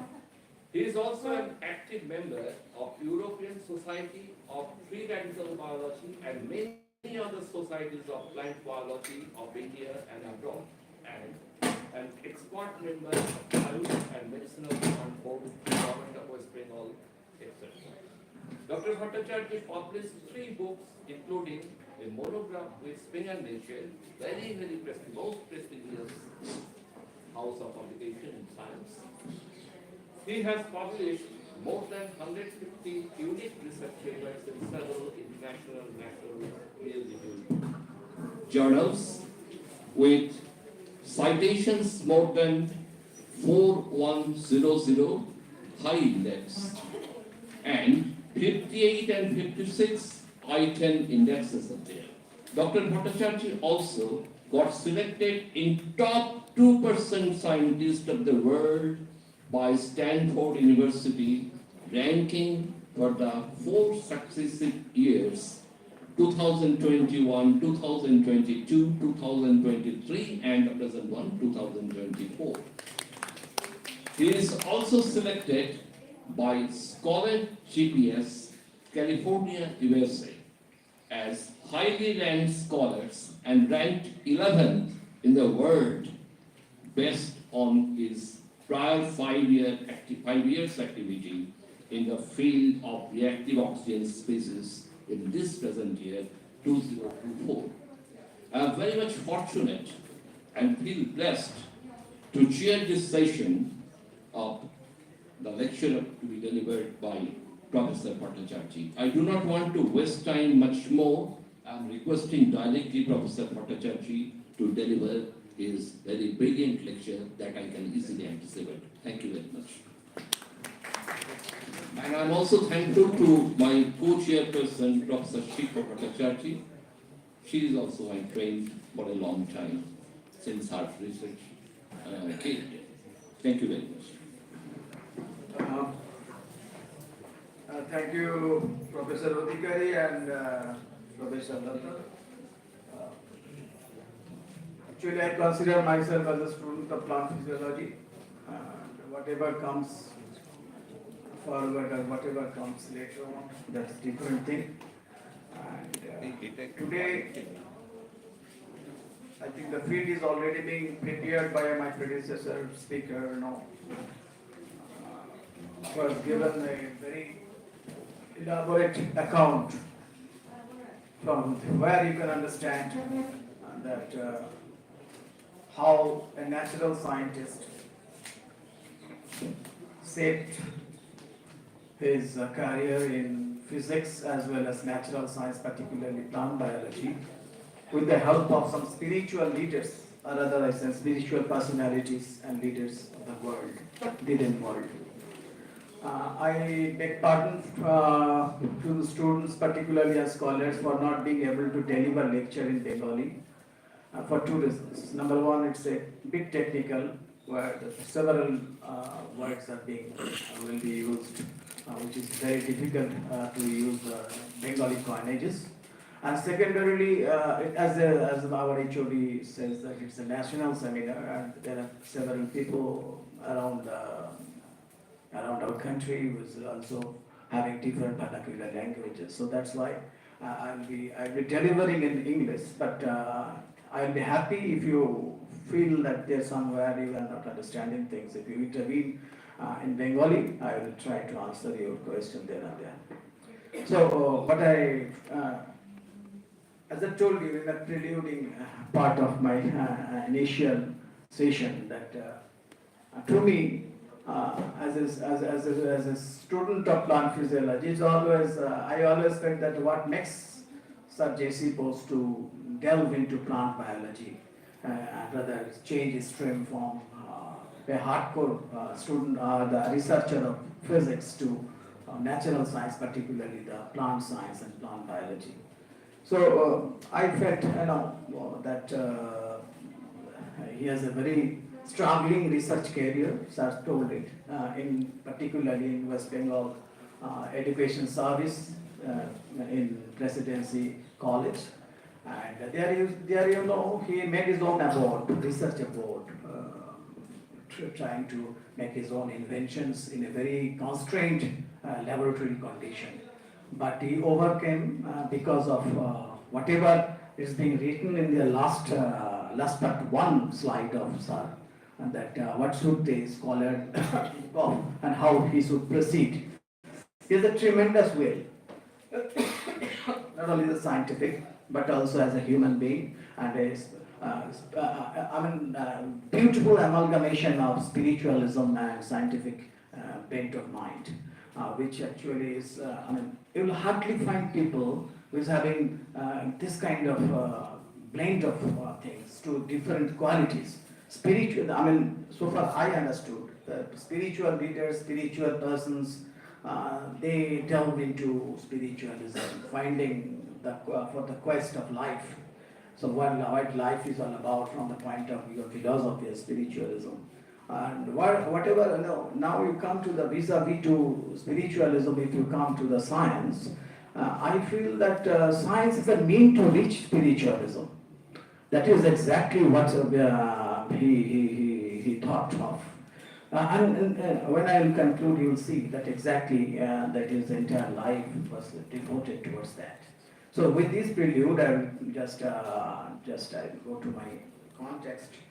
I will speak on this thing, that is, we'll revisit the work of Sir Bose, JC Bose, on two particular aspects of plant biology. One is photosynthesis, another is electrophysiology. Where, to my understanding, we are now in the age of omics. We are trying to explain life based on the genomes, and the genome-encoded proteins, genome-encoded transcripts, metabolomes, etc., etc.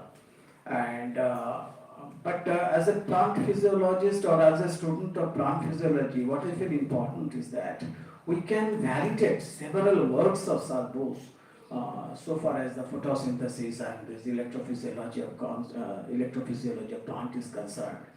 And you will be surprised to know that his work actually paved all the way of inventing several important domains of photophysiology, particularly photosynthesis and electrophysiology, best cell signaling. So I will try to make a vis-a-vis account and try to talk about what he did, and presently how we can contextualize that. We can corroborate his research findings towards understanding of a great derivation where we stand as on today. So he is an acknowledged, we already know, there is no doubt that he is an acknowledged the student of physics. He preferred to call himself as a learner of natural science always. So far as his entire, if you scan his entire things and write-ups, you will find that he always preferred himself as a learner of life science. And his life is like that only. He went all the way to the England to learn and teach, to learn medicine, but he came back as a student of natural science. And then in presidency, he did something initially with the physics and make some path-taking discovery. As he was not interested to sell his research, I told you at the outset that he was very introvert so far as selling his research is concerned, so far patenting concept, this and that. So he was not interested. He was an ardent follower of, just like a sage. He thought that I will work. If anything comes, as he told, he was the follower of our Ramakrishna doctrine, and Vivekananda has a strong influence on him.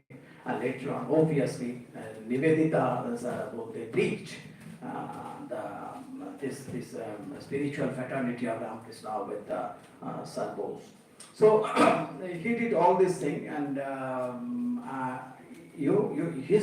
I told you, it always haunts me that what make him to shift from physics to life science or rather plant science. So I will try to make you understand later on as I proceed. So I've come to some of his discoveries. Just you can see, these are some of his partial list of the novel and innovative instruments that Professor Dr. Bose has fabricated. So far as the instrumentation, as I told you, his entire thought, entire work depends on his own experimentation, development of his own instrument, because he has a very strong base of physics. That is the plus point this is having in inculcating his ideas and demonstrating things. That's very important. Well, when he talked about this thing now, in Royal Society, in presence of distinguished scientists, he claimed that I hardly see any difference between plant, animal, and inanimate object, and that actually causes a lot of protest or kind of people thought that what this fellow is saying, that this is absurd. How can you, simply cohesively treat both plants and animals as well as then again an inanimate? That will be clear, and later on.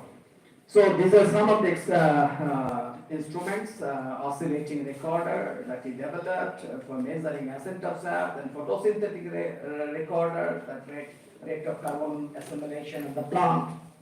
So that was nowadays we are using infrared gas analyzer, IR gas analyzer, but then time he developed it with a recorder. The system operates in different way, but so far as the second part, that is the recording part is concerned, that remains there. Then the crystallograph, obviously all of us are familiar with, to measure the growth of the plant, and the magnetic crystallograph, movement of beyond magnifying the capacity by light microscope, and then the transpirograph, obviously transpiration rate, etc. Magnetic radiometer, measure energy of every ray in the solar spectrum. Then the resonant rate, that is very important in context of photoperiodism, etc. He also worked on photoperiodism a lot. And resonant recorder determining the latent period of the plant within millisecond. You can understand things. And the conductivity balance determine the effect of various drugs on and the electrical impulse on the plant system. So now I'm coming, without wasting time, I'm coming to his photosynthetic research, what he did. Actually, he has chosen hydrilla, the plant hydrilla as a research material, and in his work he has also told that why he has chosen hydrilla to study photosynthesis. So this actually the Bose's observation, if you see in Diden time, okay, the data was available from 1924, but this experiment was done before that. So actually the optimum temperature of photosynthesis he measured, he made a vis-a-vis account of the photosynthetic behavior of hydrilla under warm condition, that is under summer, and under winter condition. And this is given ultimately, if you see ultimately what is the outcome of this research. It is tremendous to my understanding as a student of plant physiology.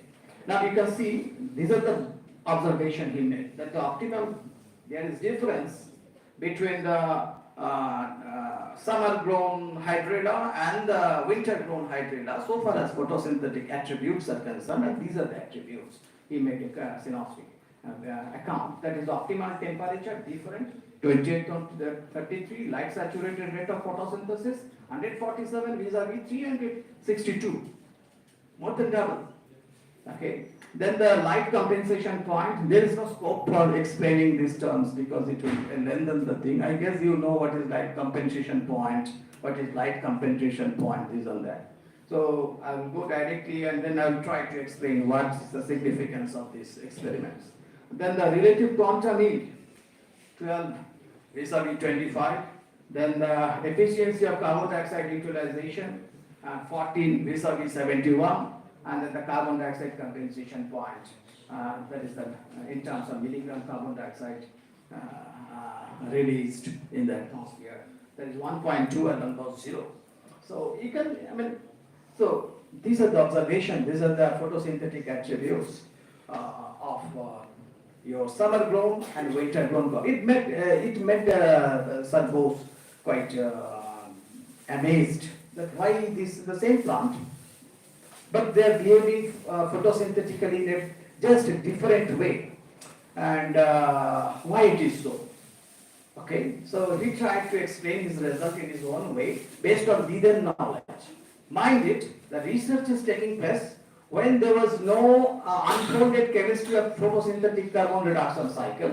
There was no unfolded story of jet stream of photosynthesis. Nothing was known in that way. But we know that the photosynthesis takes place, but due to photosynthesis, carbohydrate is manufactured in the plant cell with the help of the solar energy.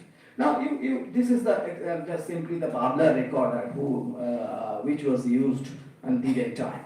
Now, the Bose's interpretation on this contradictory, or rather, not say contradictory, but the kind of different kind of photosynthetic attributes so far as in the winter and the summer grown hydrilla is concerned are different.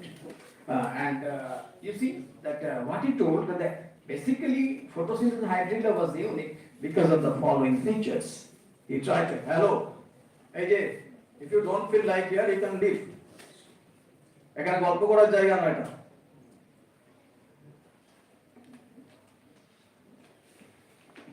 So, coming to the context, in the hydrilla, he told that the main attributes, that the differences, he tried to understand the difference, and he find that the acids, mainly the malate, is accumulated differently. The accumulation of the malate in the summer grown and the winter grown hydrilla are different. They are not similar. Okay, that is the basic difference. Okay, and the malic acid was, and he then told that particularly during the summers, the malic acid became the internal source of carbon dioxide of photosynthesis. That is his, kind of a research in that time. I cannot imagine, when we don't know even what are the intermediates of photosynthesis. Nowadays we know that the malate and the aspartate are the first intermediates formed in the C4 metabolism of the chem, whatsoever it may be. But in that time nothing was known. So, and you will be surprised to know that a single laboratory in the world, Boyce laboratory, they spent 30 years, odd number, 30 years in elucidating the chemistry of Bose's work only. Okay, that I'll show you. Okay, now photosynthesis could occur without external carbon dioxide. Exactly, we know.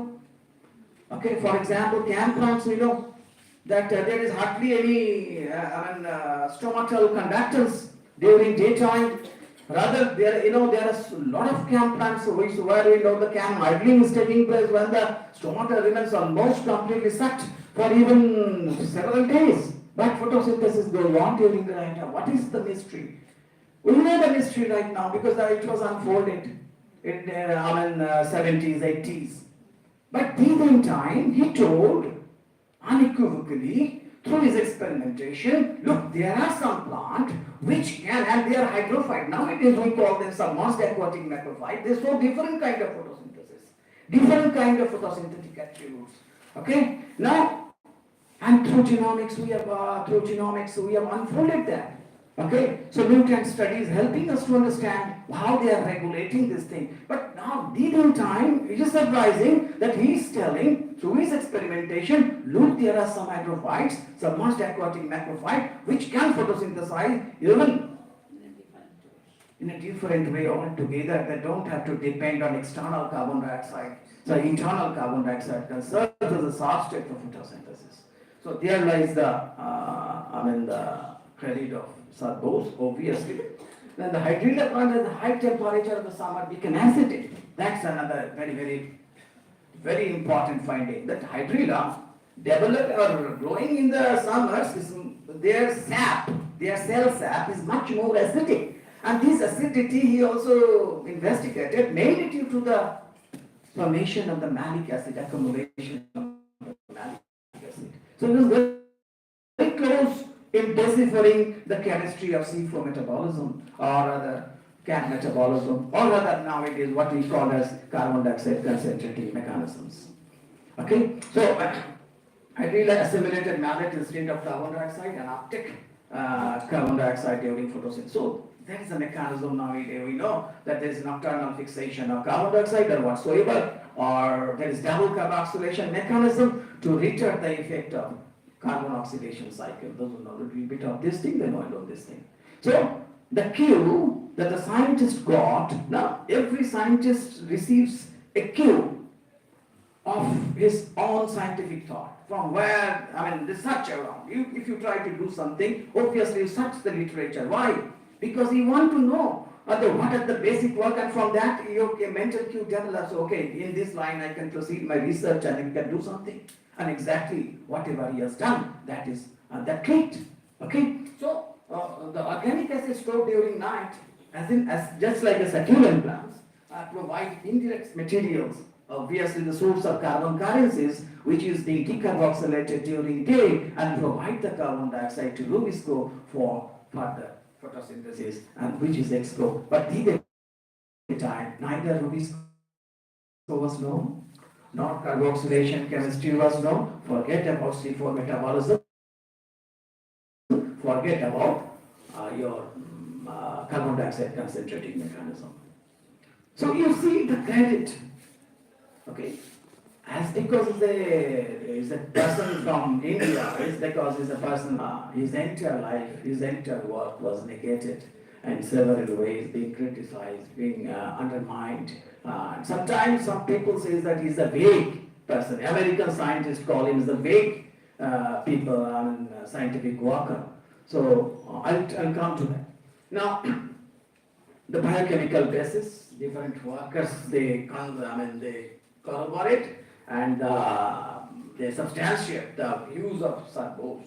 So what's the Bose's observation vis-a-vis the biochemical observation, that is our biochemical corroboration which is being made in the area of omics, based on metabolomics as well as genomics, and it's been given side by side. You can easily, I'm not going in, I'm just reading it out, but you can see a few things, that the low light compensations he observed. And nowadays we can establish this. Long back 1976, the low light compensation point compared to the other hydrophytes, such as some plants are there, and they are also exhibiting that because of their carboxylation chemistries are different. And then the science, summer, winter, the result of the day length and the temperature is very important. So why during summer your acidity increases? Why during summer carbon dioxide compensation point varies vis-a-vis your winter? So you can explain it. We can explain it nowadays easily. Okay? And these are the groups that worked based on the cue that they got from Sir Bose.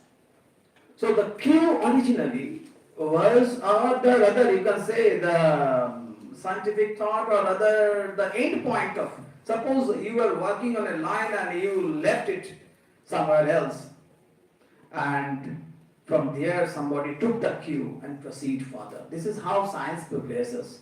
So this is how it is happening. And the malate as a source of carbon dioxide for photosynthesis, he told, internal source of carbon dioxide as malate. Okay. Now it is the efficient utilization of malate leading to the reduction of, now it is this kind of, we know that why there is the photosynthesis. Why? What is the basic significance of double carboxylation?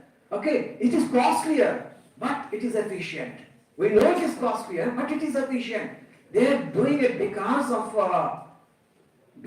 saturating your Rubisco with carbon dioxide, high partial pressure of the carbon dioxide. Okay, and that is exactly, so the cue was actually developed long back during the Bose's era of science. So you can understand the kind of contribution he made during the time.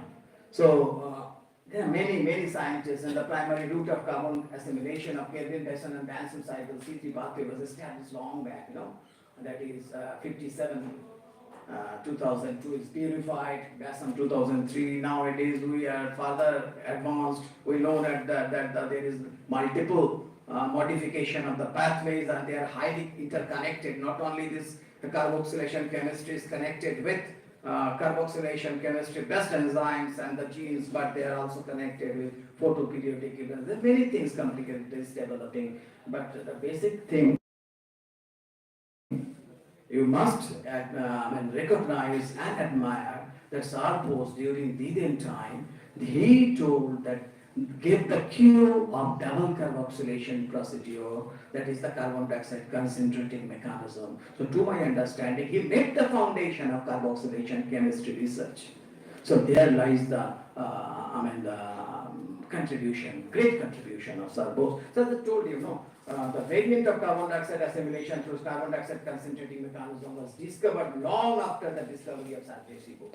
Okay, so we all know that said that it may be Basham, it may be black husband, it may be Benson, whatever, it may be Kelvin, right from Kelvin to ultimately Osmond 2003. Things are gradually unfolded, but the foundation was made long.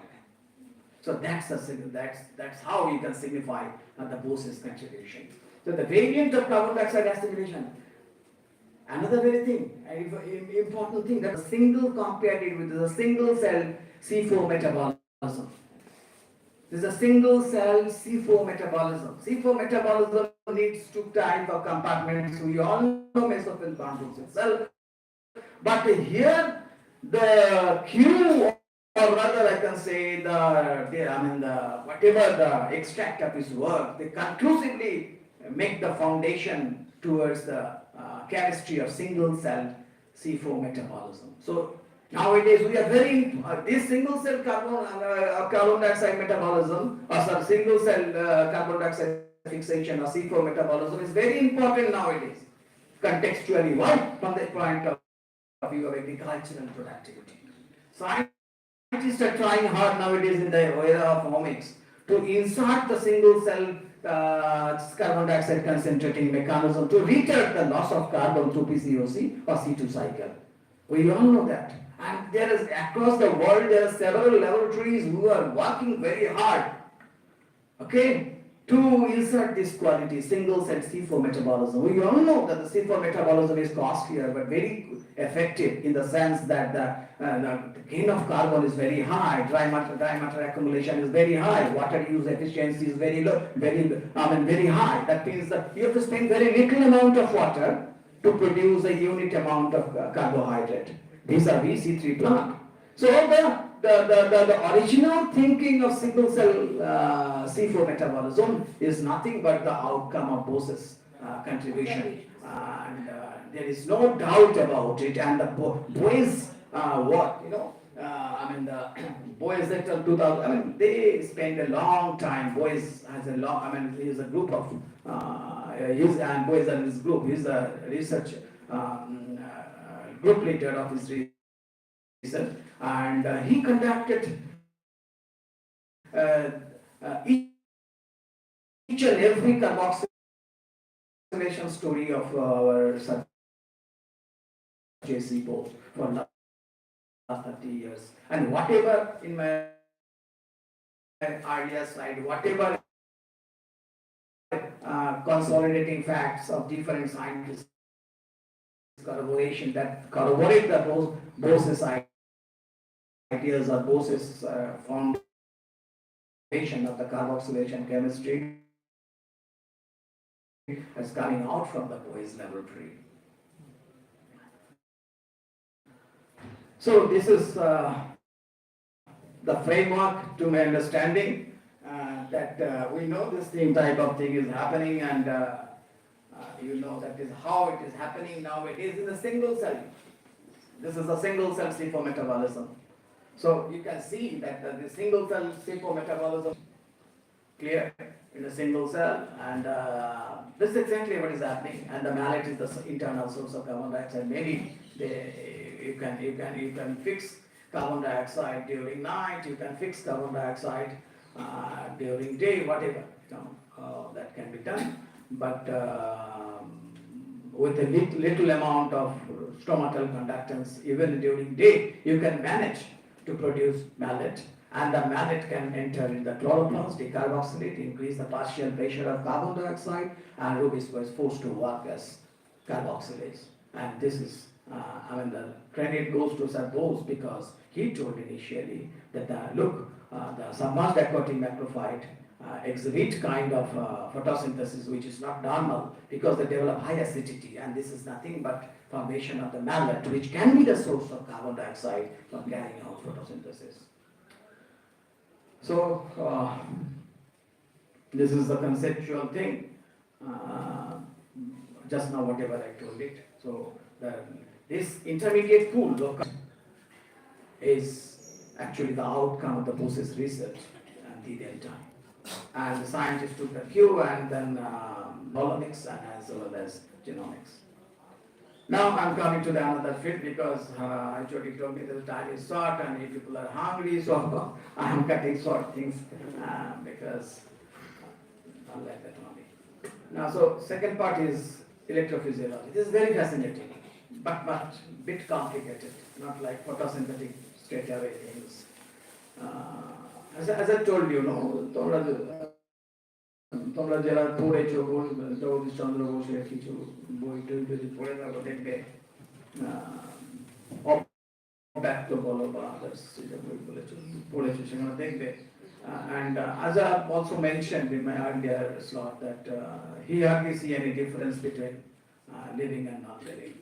Okay, so plant animal, forget about plant animal. So he has a different, he tried his entire life and devoted his, and that's why he shifted from physics to botany or the plant biology for other reasons also. He was frustrated about other scientists who actually cheated him.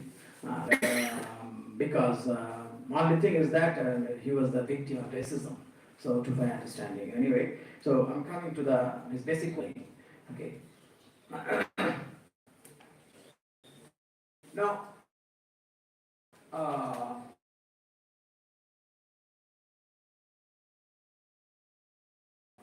you just see this highlighted portion. I read it like this. I always feel passionate to read these lines. These trees have a life. These trees have a life like ours. They eat, grow, face poverty, sorrow, and sufferings. This poverty induce them to still rub. They also help each other, develop friendships, sacrifice their lives for their children. So can you imagine in the time, one day, we're not having freedom. So his work reflects this kind of philosophy. It is a hardcore philosophy of life science. And he dedicated, to my understanding, he dedicated his entire life in establishing this thing. He has chosen two plants as an experimental model, just like he has chosen hydrilla as an experimental model plant for photosynthetic research. Here he just chosen Mimosa pudica and Desmodium for electrophysiological works. And this is how I portrayed things in a single slide to make you understand and to set the time as well. And he actually, this lecture that he noticed and categorized. 3 types of plant responses that he noticed and categorized. And with the help of chronogram, he has recorded the impulse, electrical impulse that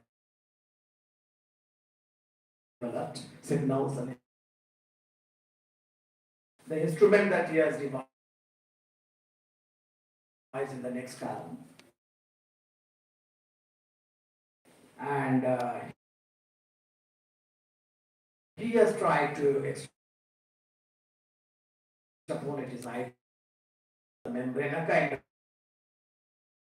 of membrane depolarization. or action development of action potential across the membrane in a tissue,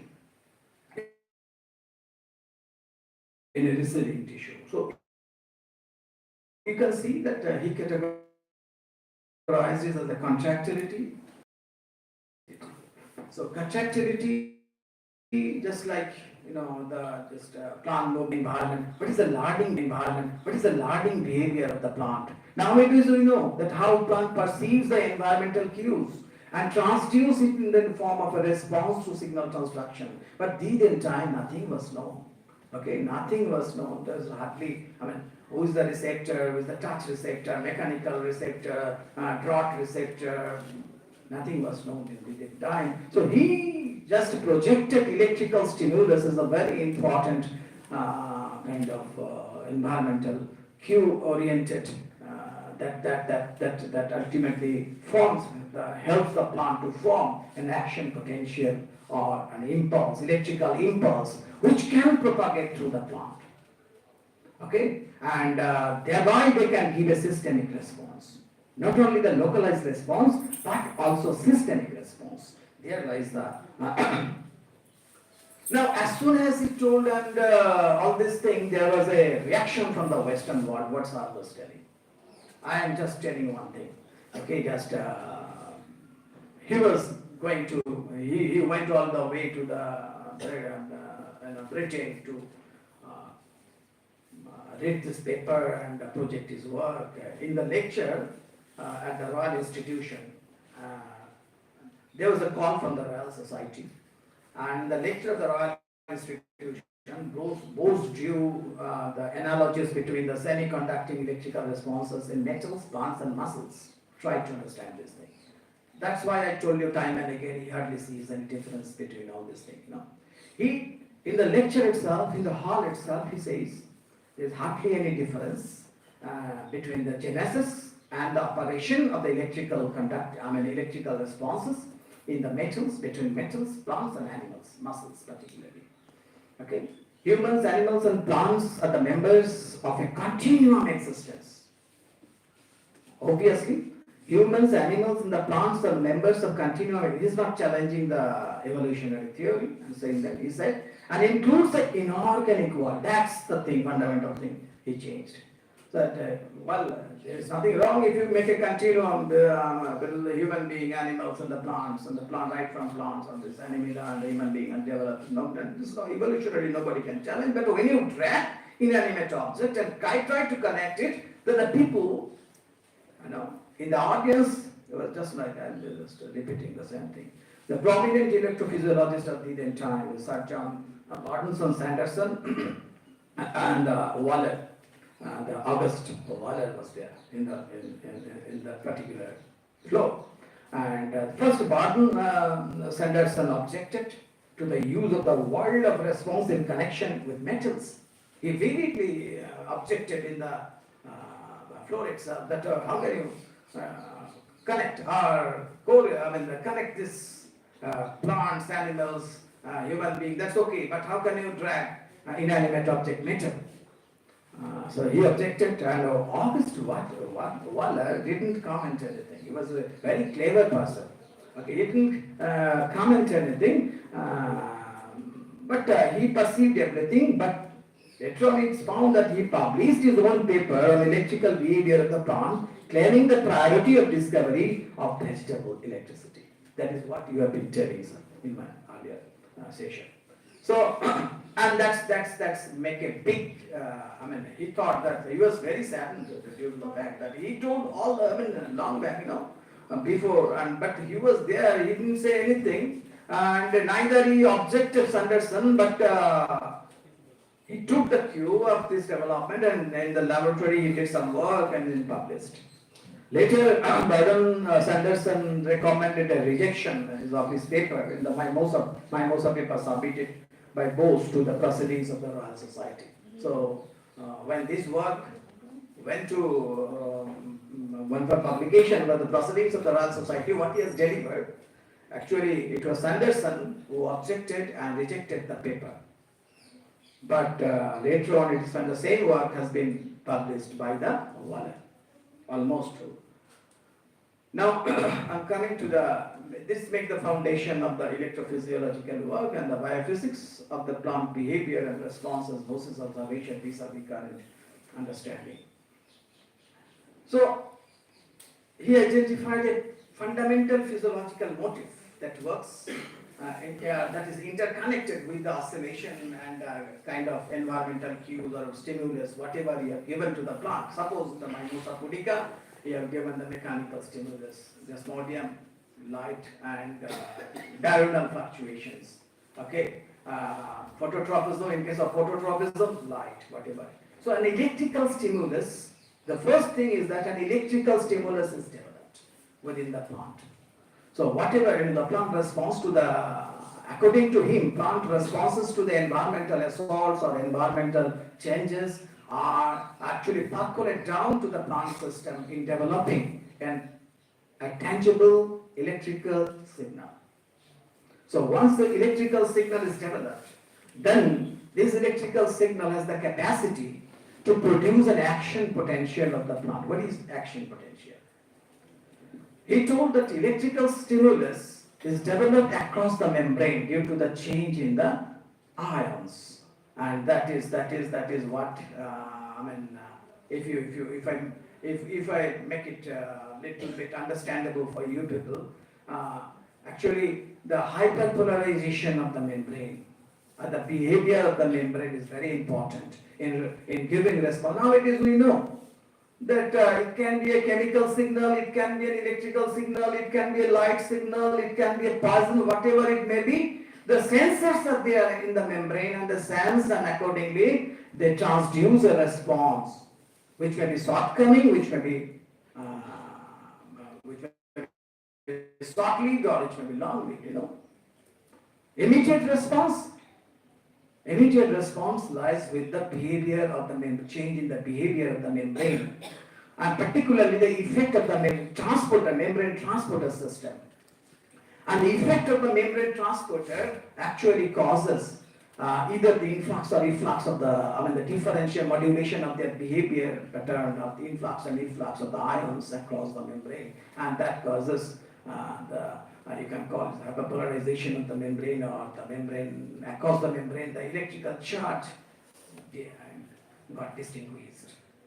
And that is the initial, to his understanding, in the time, that initiates the response mechanism, that initiates the signal response mechanism. He didn't use the term signal, he's saying stimulus. Okay, now we are using stimulus signal nowadays. So actually these electrical signals, they have capacity not only to work in the site but also propagate across the plant, and thereby they can evoke a systemic response. Now he even has given the sufficient evidence in favor of the apoplastic movement of the signals. You know, you don't have to even move. Nowadays we know that how the movement mobilization takes place in the systemic system. Plant can take the route of symplast, plant can take the route of apoplast. But his work, to my understanding, has given sufficient evidence that conclusively says that, well, the apoplastic route of migration is one of the important mechanism that affords plant an immediate response, particularly for the immediate response mechanism. But for the delayed response mechanism, there can be symplastic movement, there can be the membrane, cell-to-cell membrane potential difference, and this cell-to-cell membrane potential difference oriented change in electrolytes, particularly the transporter, differential behavior of the transporter, where the differential behavior of the transporter is being modulated by the electrical impulses initially, and which is followed by the magnification of the response. So the response is being, nowadays in the cell signaling, with the era of omics, we know that if you have to establish a cell signaling event, you have to explain three important facets. The first one is obviously the specificity of the response. Second one is the magnification of the response, and third one is the redundancy of the response. You know, the magnification of the response is very important. You are giving a small tinge of stimuli and there is a big response. There is a big response. You are giving a light impulse of 660 nanometer for 2 minutes, and you get a response in the form, and keep it in darkness, you get a response in the form of germination. It's a big response. So how it happened? If you take the cue from Sir Bose's work, it gives you the proper idea that, well, whatever the signals may be, you know, that we apply to the plant externally, that ultimately creates an electrical signal. Obviously, even in the phytochrome chemistry, we know that how the nucleocytoplasmic signals are being developed. Nowadays in the omics, we know, we have developed how a nucleocytoplasmic signal is developed due to the light stimulus for a very small time. Even it can be microseconds. Okay, there are a lot of evidences for the microsecond. If you just give a microsecond level of 660 nanometer exposure, your chloroplast starts rotating in Malvasia. Okay, so this kind of thing can be explained with the help of the Bose's experiments and derived results. Similarly, if you give 660 nanometer light to the root tips of the cut root tips of some oats or some cereal crops, and if you put it in the in an electrode-based container, you will find that the root tips achieve the charges, electrical charges in the tip, and they will adhere to the electrode immediately. This can be explained by the Bose's observation. So the electrical signals that developed due to the different kinds of three different kinds of what he told, three different kinds of stimulus, contractility, rhythmicity, and conductivity. Based on that, his entire work is foundation of his entire work is standing. So now today, what is important is that the action potential, time and again I'm coining this term, action potential. He also coined this term, action potential, is understood. He told that the action potential across the membrane is changing from the site of perception of the stimulus, and this action potential is propagating in the form of a electrical signal, and it goes to the distant places, it evokes a response. That is what he claimed. Nowadays we know that this action potential is understood as a abrupt depolarization of the membrane. That is exactly what I told you just now, a few minutes back. And this is induced by the leakage of divalent calcium. We know, if I just try to make it narrow down the thing so that you can understand. So if you just go to this thing, you know, if you just go to this thing, this is exactly what I feel in context to the Bose's idea. So he was talking about the change in that action potential, and the action potential, suppose there is this kind of threat perception, and this is due to the ovulation of some pathogens or whatever, and this is the plant membrane, and immediately you see that there will be action potential developed. That means the depolarization of the membrane results in the change in the behavior of the voltage gated membrane transporter. That is ultimate thing. What he told in that time, that you know that there are different types of gates, transporters. Some are voltage gated, some are mechano gated, some are pH gated, etc. But this is the voltage gated ion transporters are opened up. And these voltage gated ion transporters actually causes, due to the maybe due to the efflux of sodium ion or influx of the potassium ion or whatever, they actually induce nowadays things become narrowed down, and we know that the cell intelligence under an environmental stress or environmental assault depend on calcium signature. That is oscillation of divalent calcium. So you see, what I mean to understand is very simple, that if you have a signal from extraneous signal and that impacts plant or plant cell, and action potential developed, and these action potential or the rather electrical potential is developed due to the depolarization of the membrane itself or affected membrane itself, and that causes ultimately the change of several transporters, particularly the voltage gated transporters. Okay, sodium potassium transporter, for example, voltage gated calcium transporter, H plus Ca plus transporters. So that is the reason, we know the calcium is being stored in the vesicles inside the cell, and as and when it is required, the signature is required, calcium is effluxed, and that depends on external environment as well as internal chemistry of cell signaling. And that can be hormone mediated, that can be extraneous signal mediated, whatever. So this calcium signature can be directly impacted due to the action potential induced and this is depolarization of membrane induced activation of different transporter systems, particularly the ion transporters. And these ion transporters ultimately the things boils down to the fact that ultimately they change the calcium signature. And when the calcium signature is being changed, we know what can happen.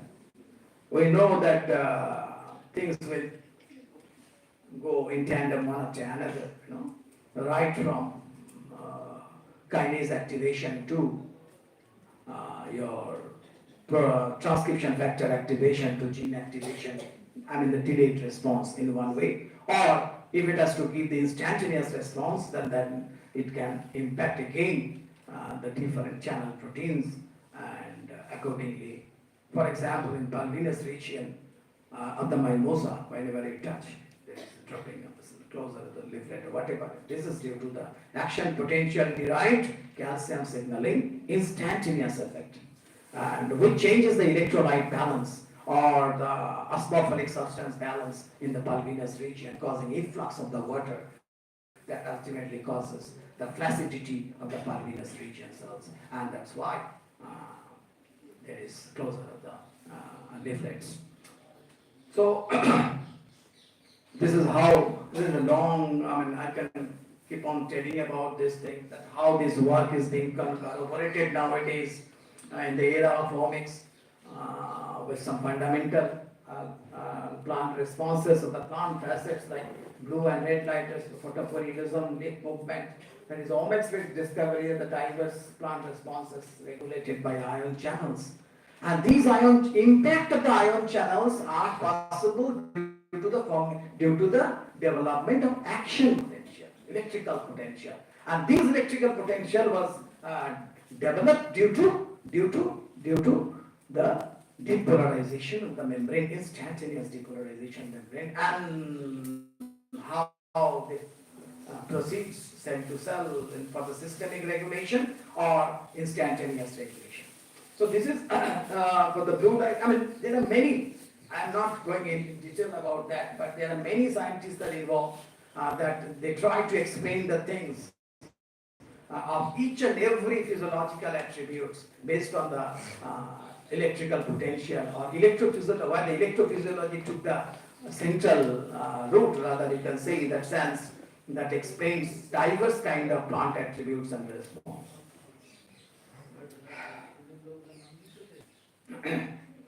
So, in 2007, though there are some works going on for a long time, but in 2007 there was a typical coinage that's in the plant neurobiology. And this is, to my understanding, plant neurobiology will be a befitting terminology, though the people are, there is skepticism among the scientists to exactly use the term neurobiology. How can you use the neurobiology? Does they have neurons? Does they have synapses? So on and so forth. But there are some, sometimes we use in science in allegorical terms also, okay? And if you see in spirit, the behavior, the mechanistic behavior of the plant neurobiology, or rather the transmission of the electrical signals across the plant has so many similarities. when you make a vis-a-vis account with the animal system.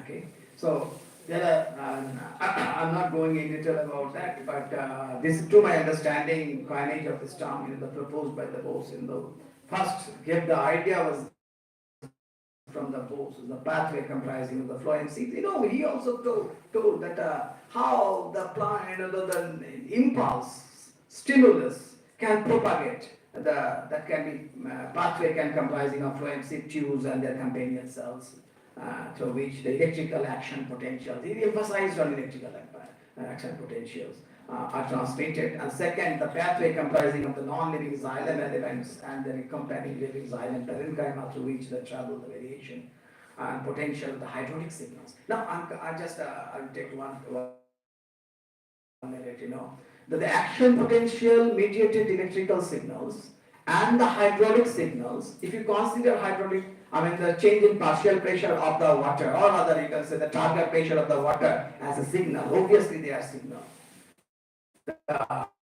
The fluctuation of the target pressure of the cell is very important. You know it very well. Why? Because fluctuation of target pressure totally controls the stomatal conductance.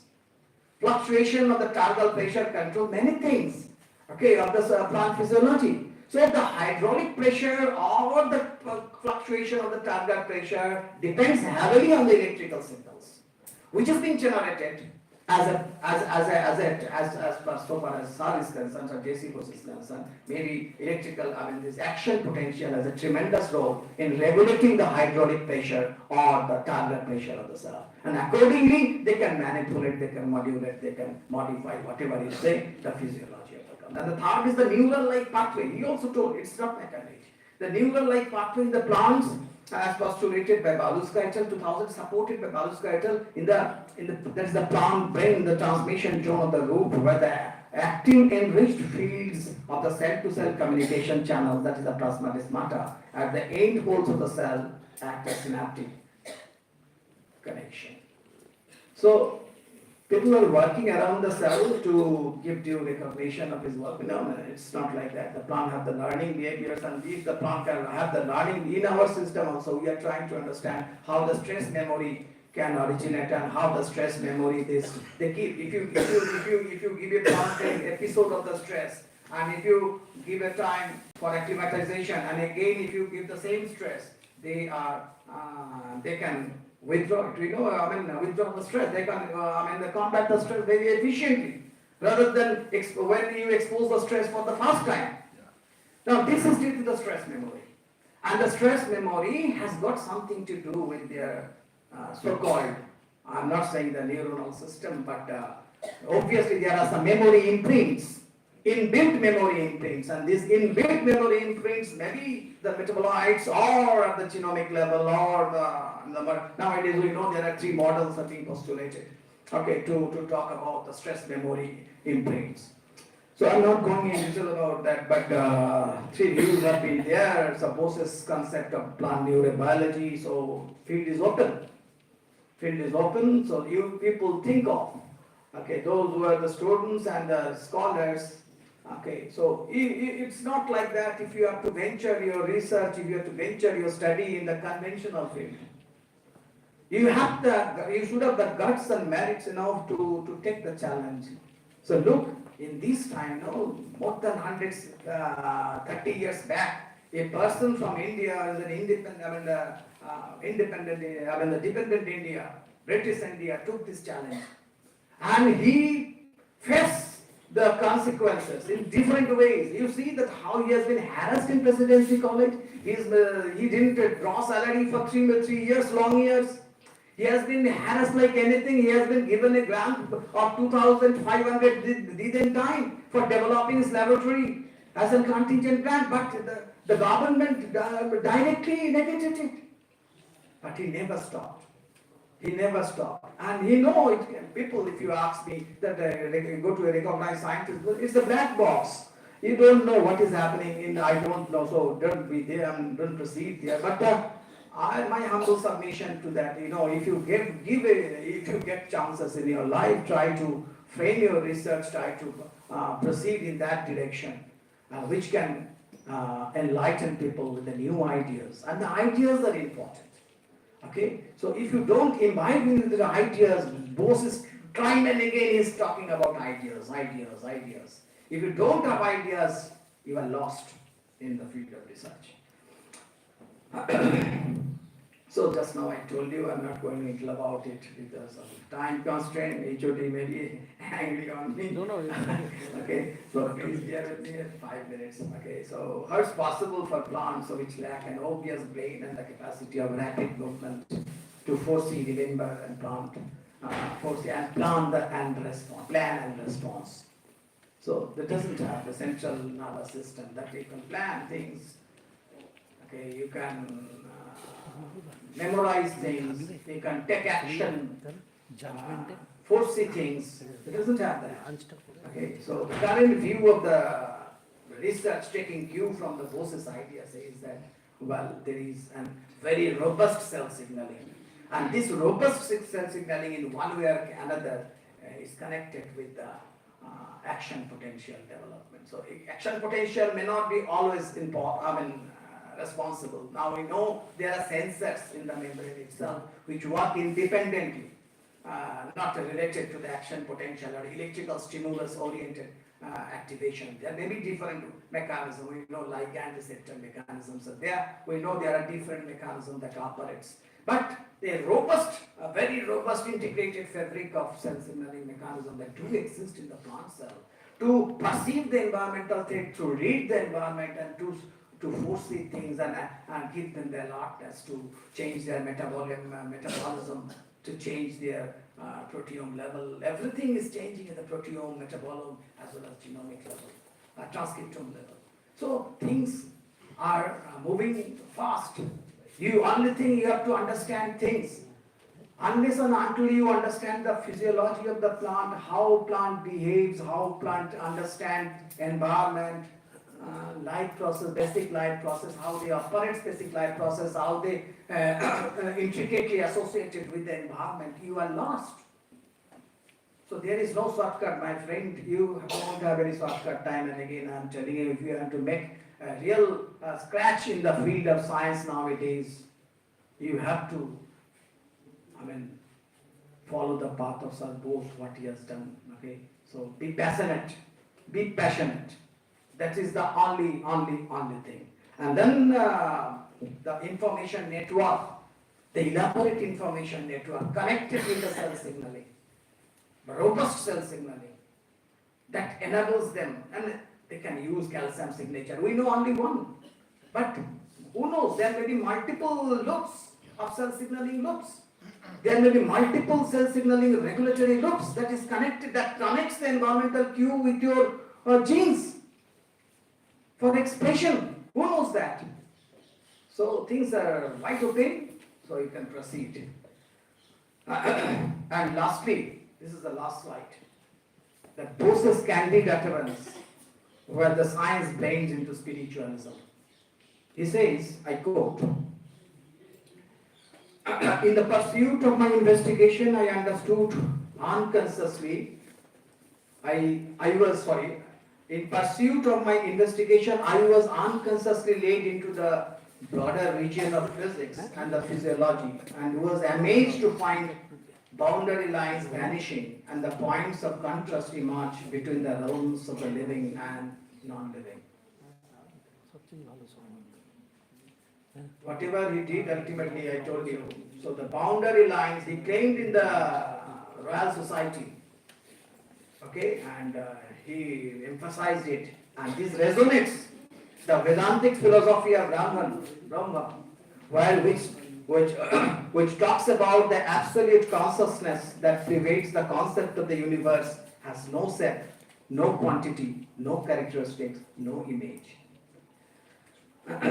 The Nirgana Brahman is omnipresent, omnipotent, omniscient, and singular. So that was the thought, that was the philosophy. So we evolve from nature, we'll go in nature, and in between we have a so-called life, and this life cannot be distinguished as plant, animals, microbes, whatever. Okay, with this note, I'm just wrapping it up. Thank you very much. Thank you, sir. Nature is very illuminating, and student needs much more, but due to some time stringency, we have to stop here, and those who are interested for more details, you can contact sir, and anytime you can discuss. So next.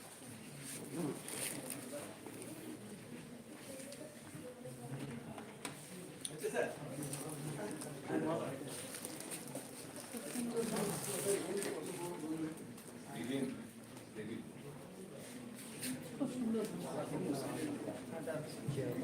Thank you, sir, for sharing your vast knowledge of JC Bose's invention, which has broadened our perspectives and inspired us.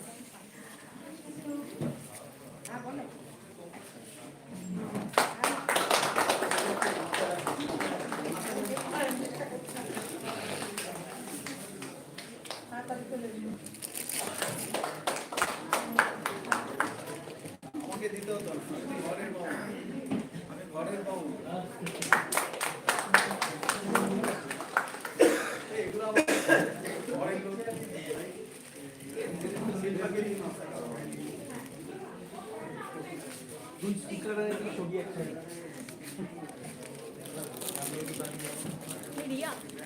দাঁড়া sir, হ্যাঁ সবাই এসো না একবার, সবাই সব স্যাররা চলে আসবে।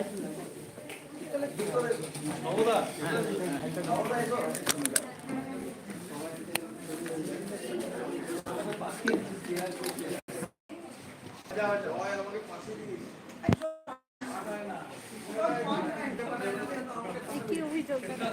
না স্যার আলাদা দিয়ে দিচ্ছি সব।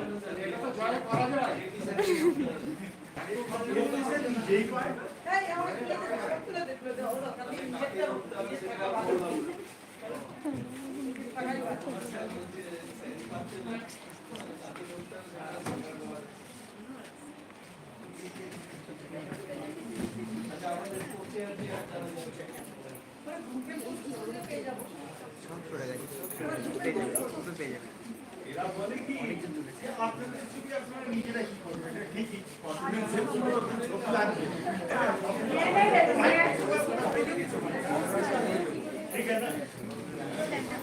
We are now request Professor Rajiv Bandyopadhyay sir to kindly felicitate Professor Sita Adhikari sir.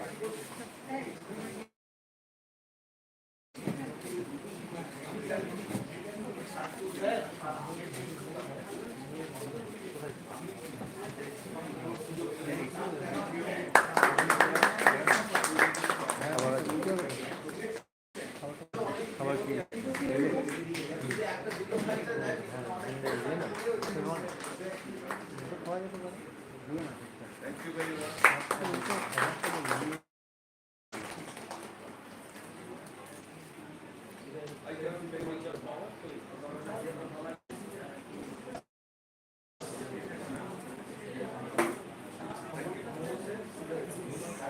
May I now request Professor Prabhu Kumar Mundul sir to kindly felicitate Professor Shikha Datta.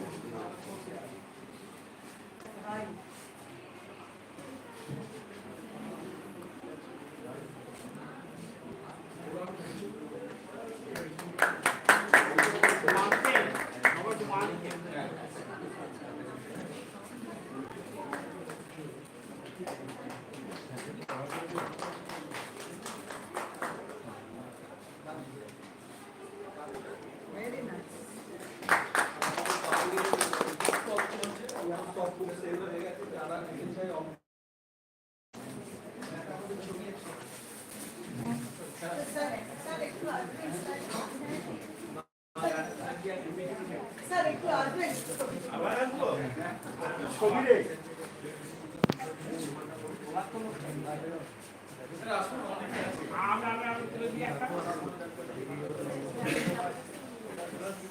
বাকি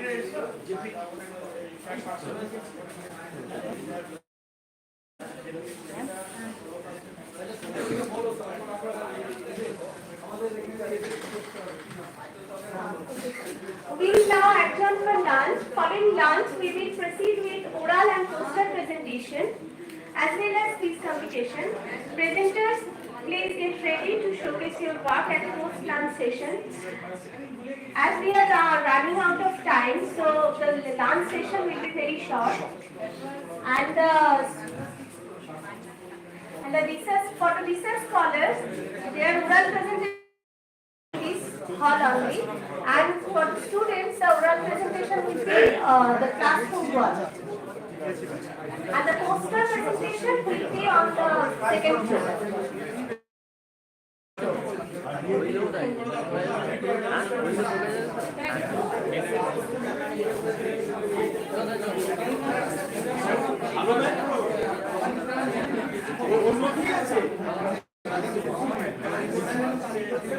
So now we have oral and poster presentation.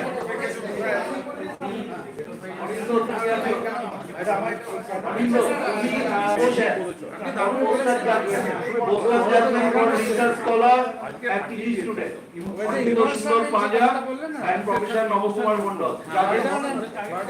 Sudipto Mondol and Joykumar Kesri sir. Sudipto Mondol and Joykumar Kesri sir, you will judge oral presentation. Research scholar here.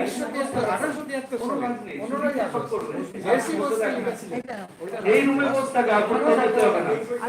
Shantanu Kalyan and Tanmoy Banerjee, they will judge for PG students. And later on we will announce for the quizzes. চলো lunch break.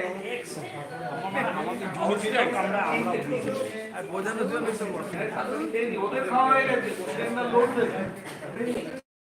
আমাদের ইয়েতে খাওয়া দাও চলো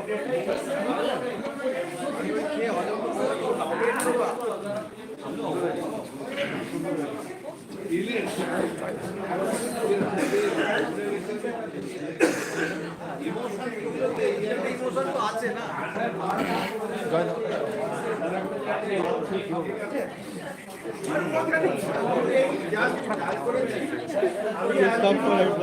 বন্ধ করে দিচ্ছি নাকি স্টপ তো হয় না পজ করা তো হয় না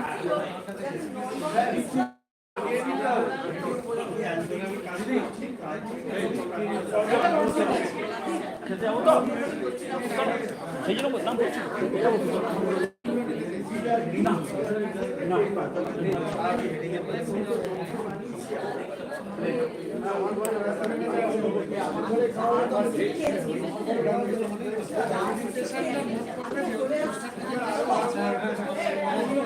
হ্যাঁ দাদা বলছি পজ তো করা যাবে না, বন্ধ করে দেবো। তো কি করবো, মানে পরে আবার অন করবো সেকেন্ড লাইভ, তাহলে ক্রসটাতে হাত দিয়ে দিচ্ছি।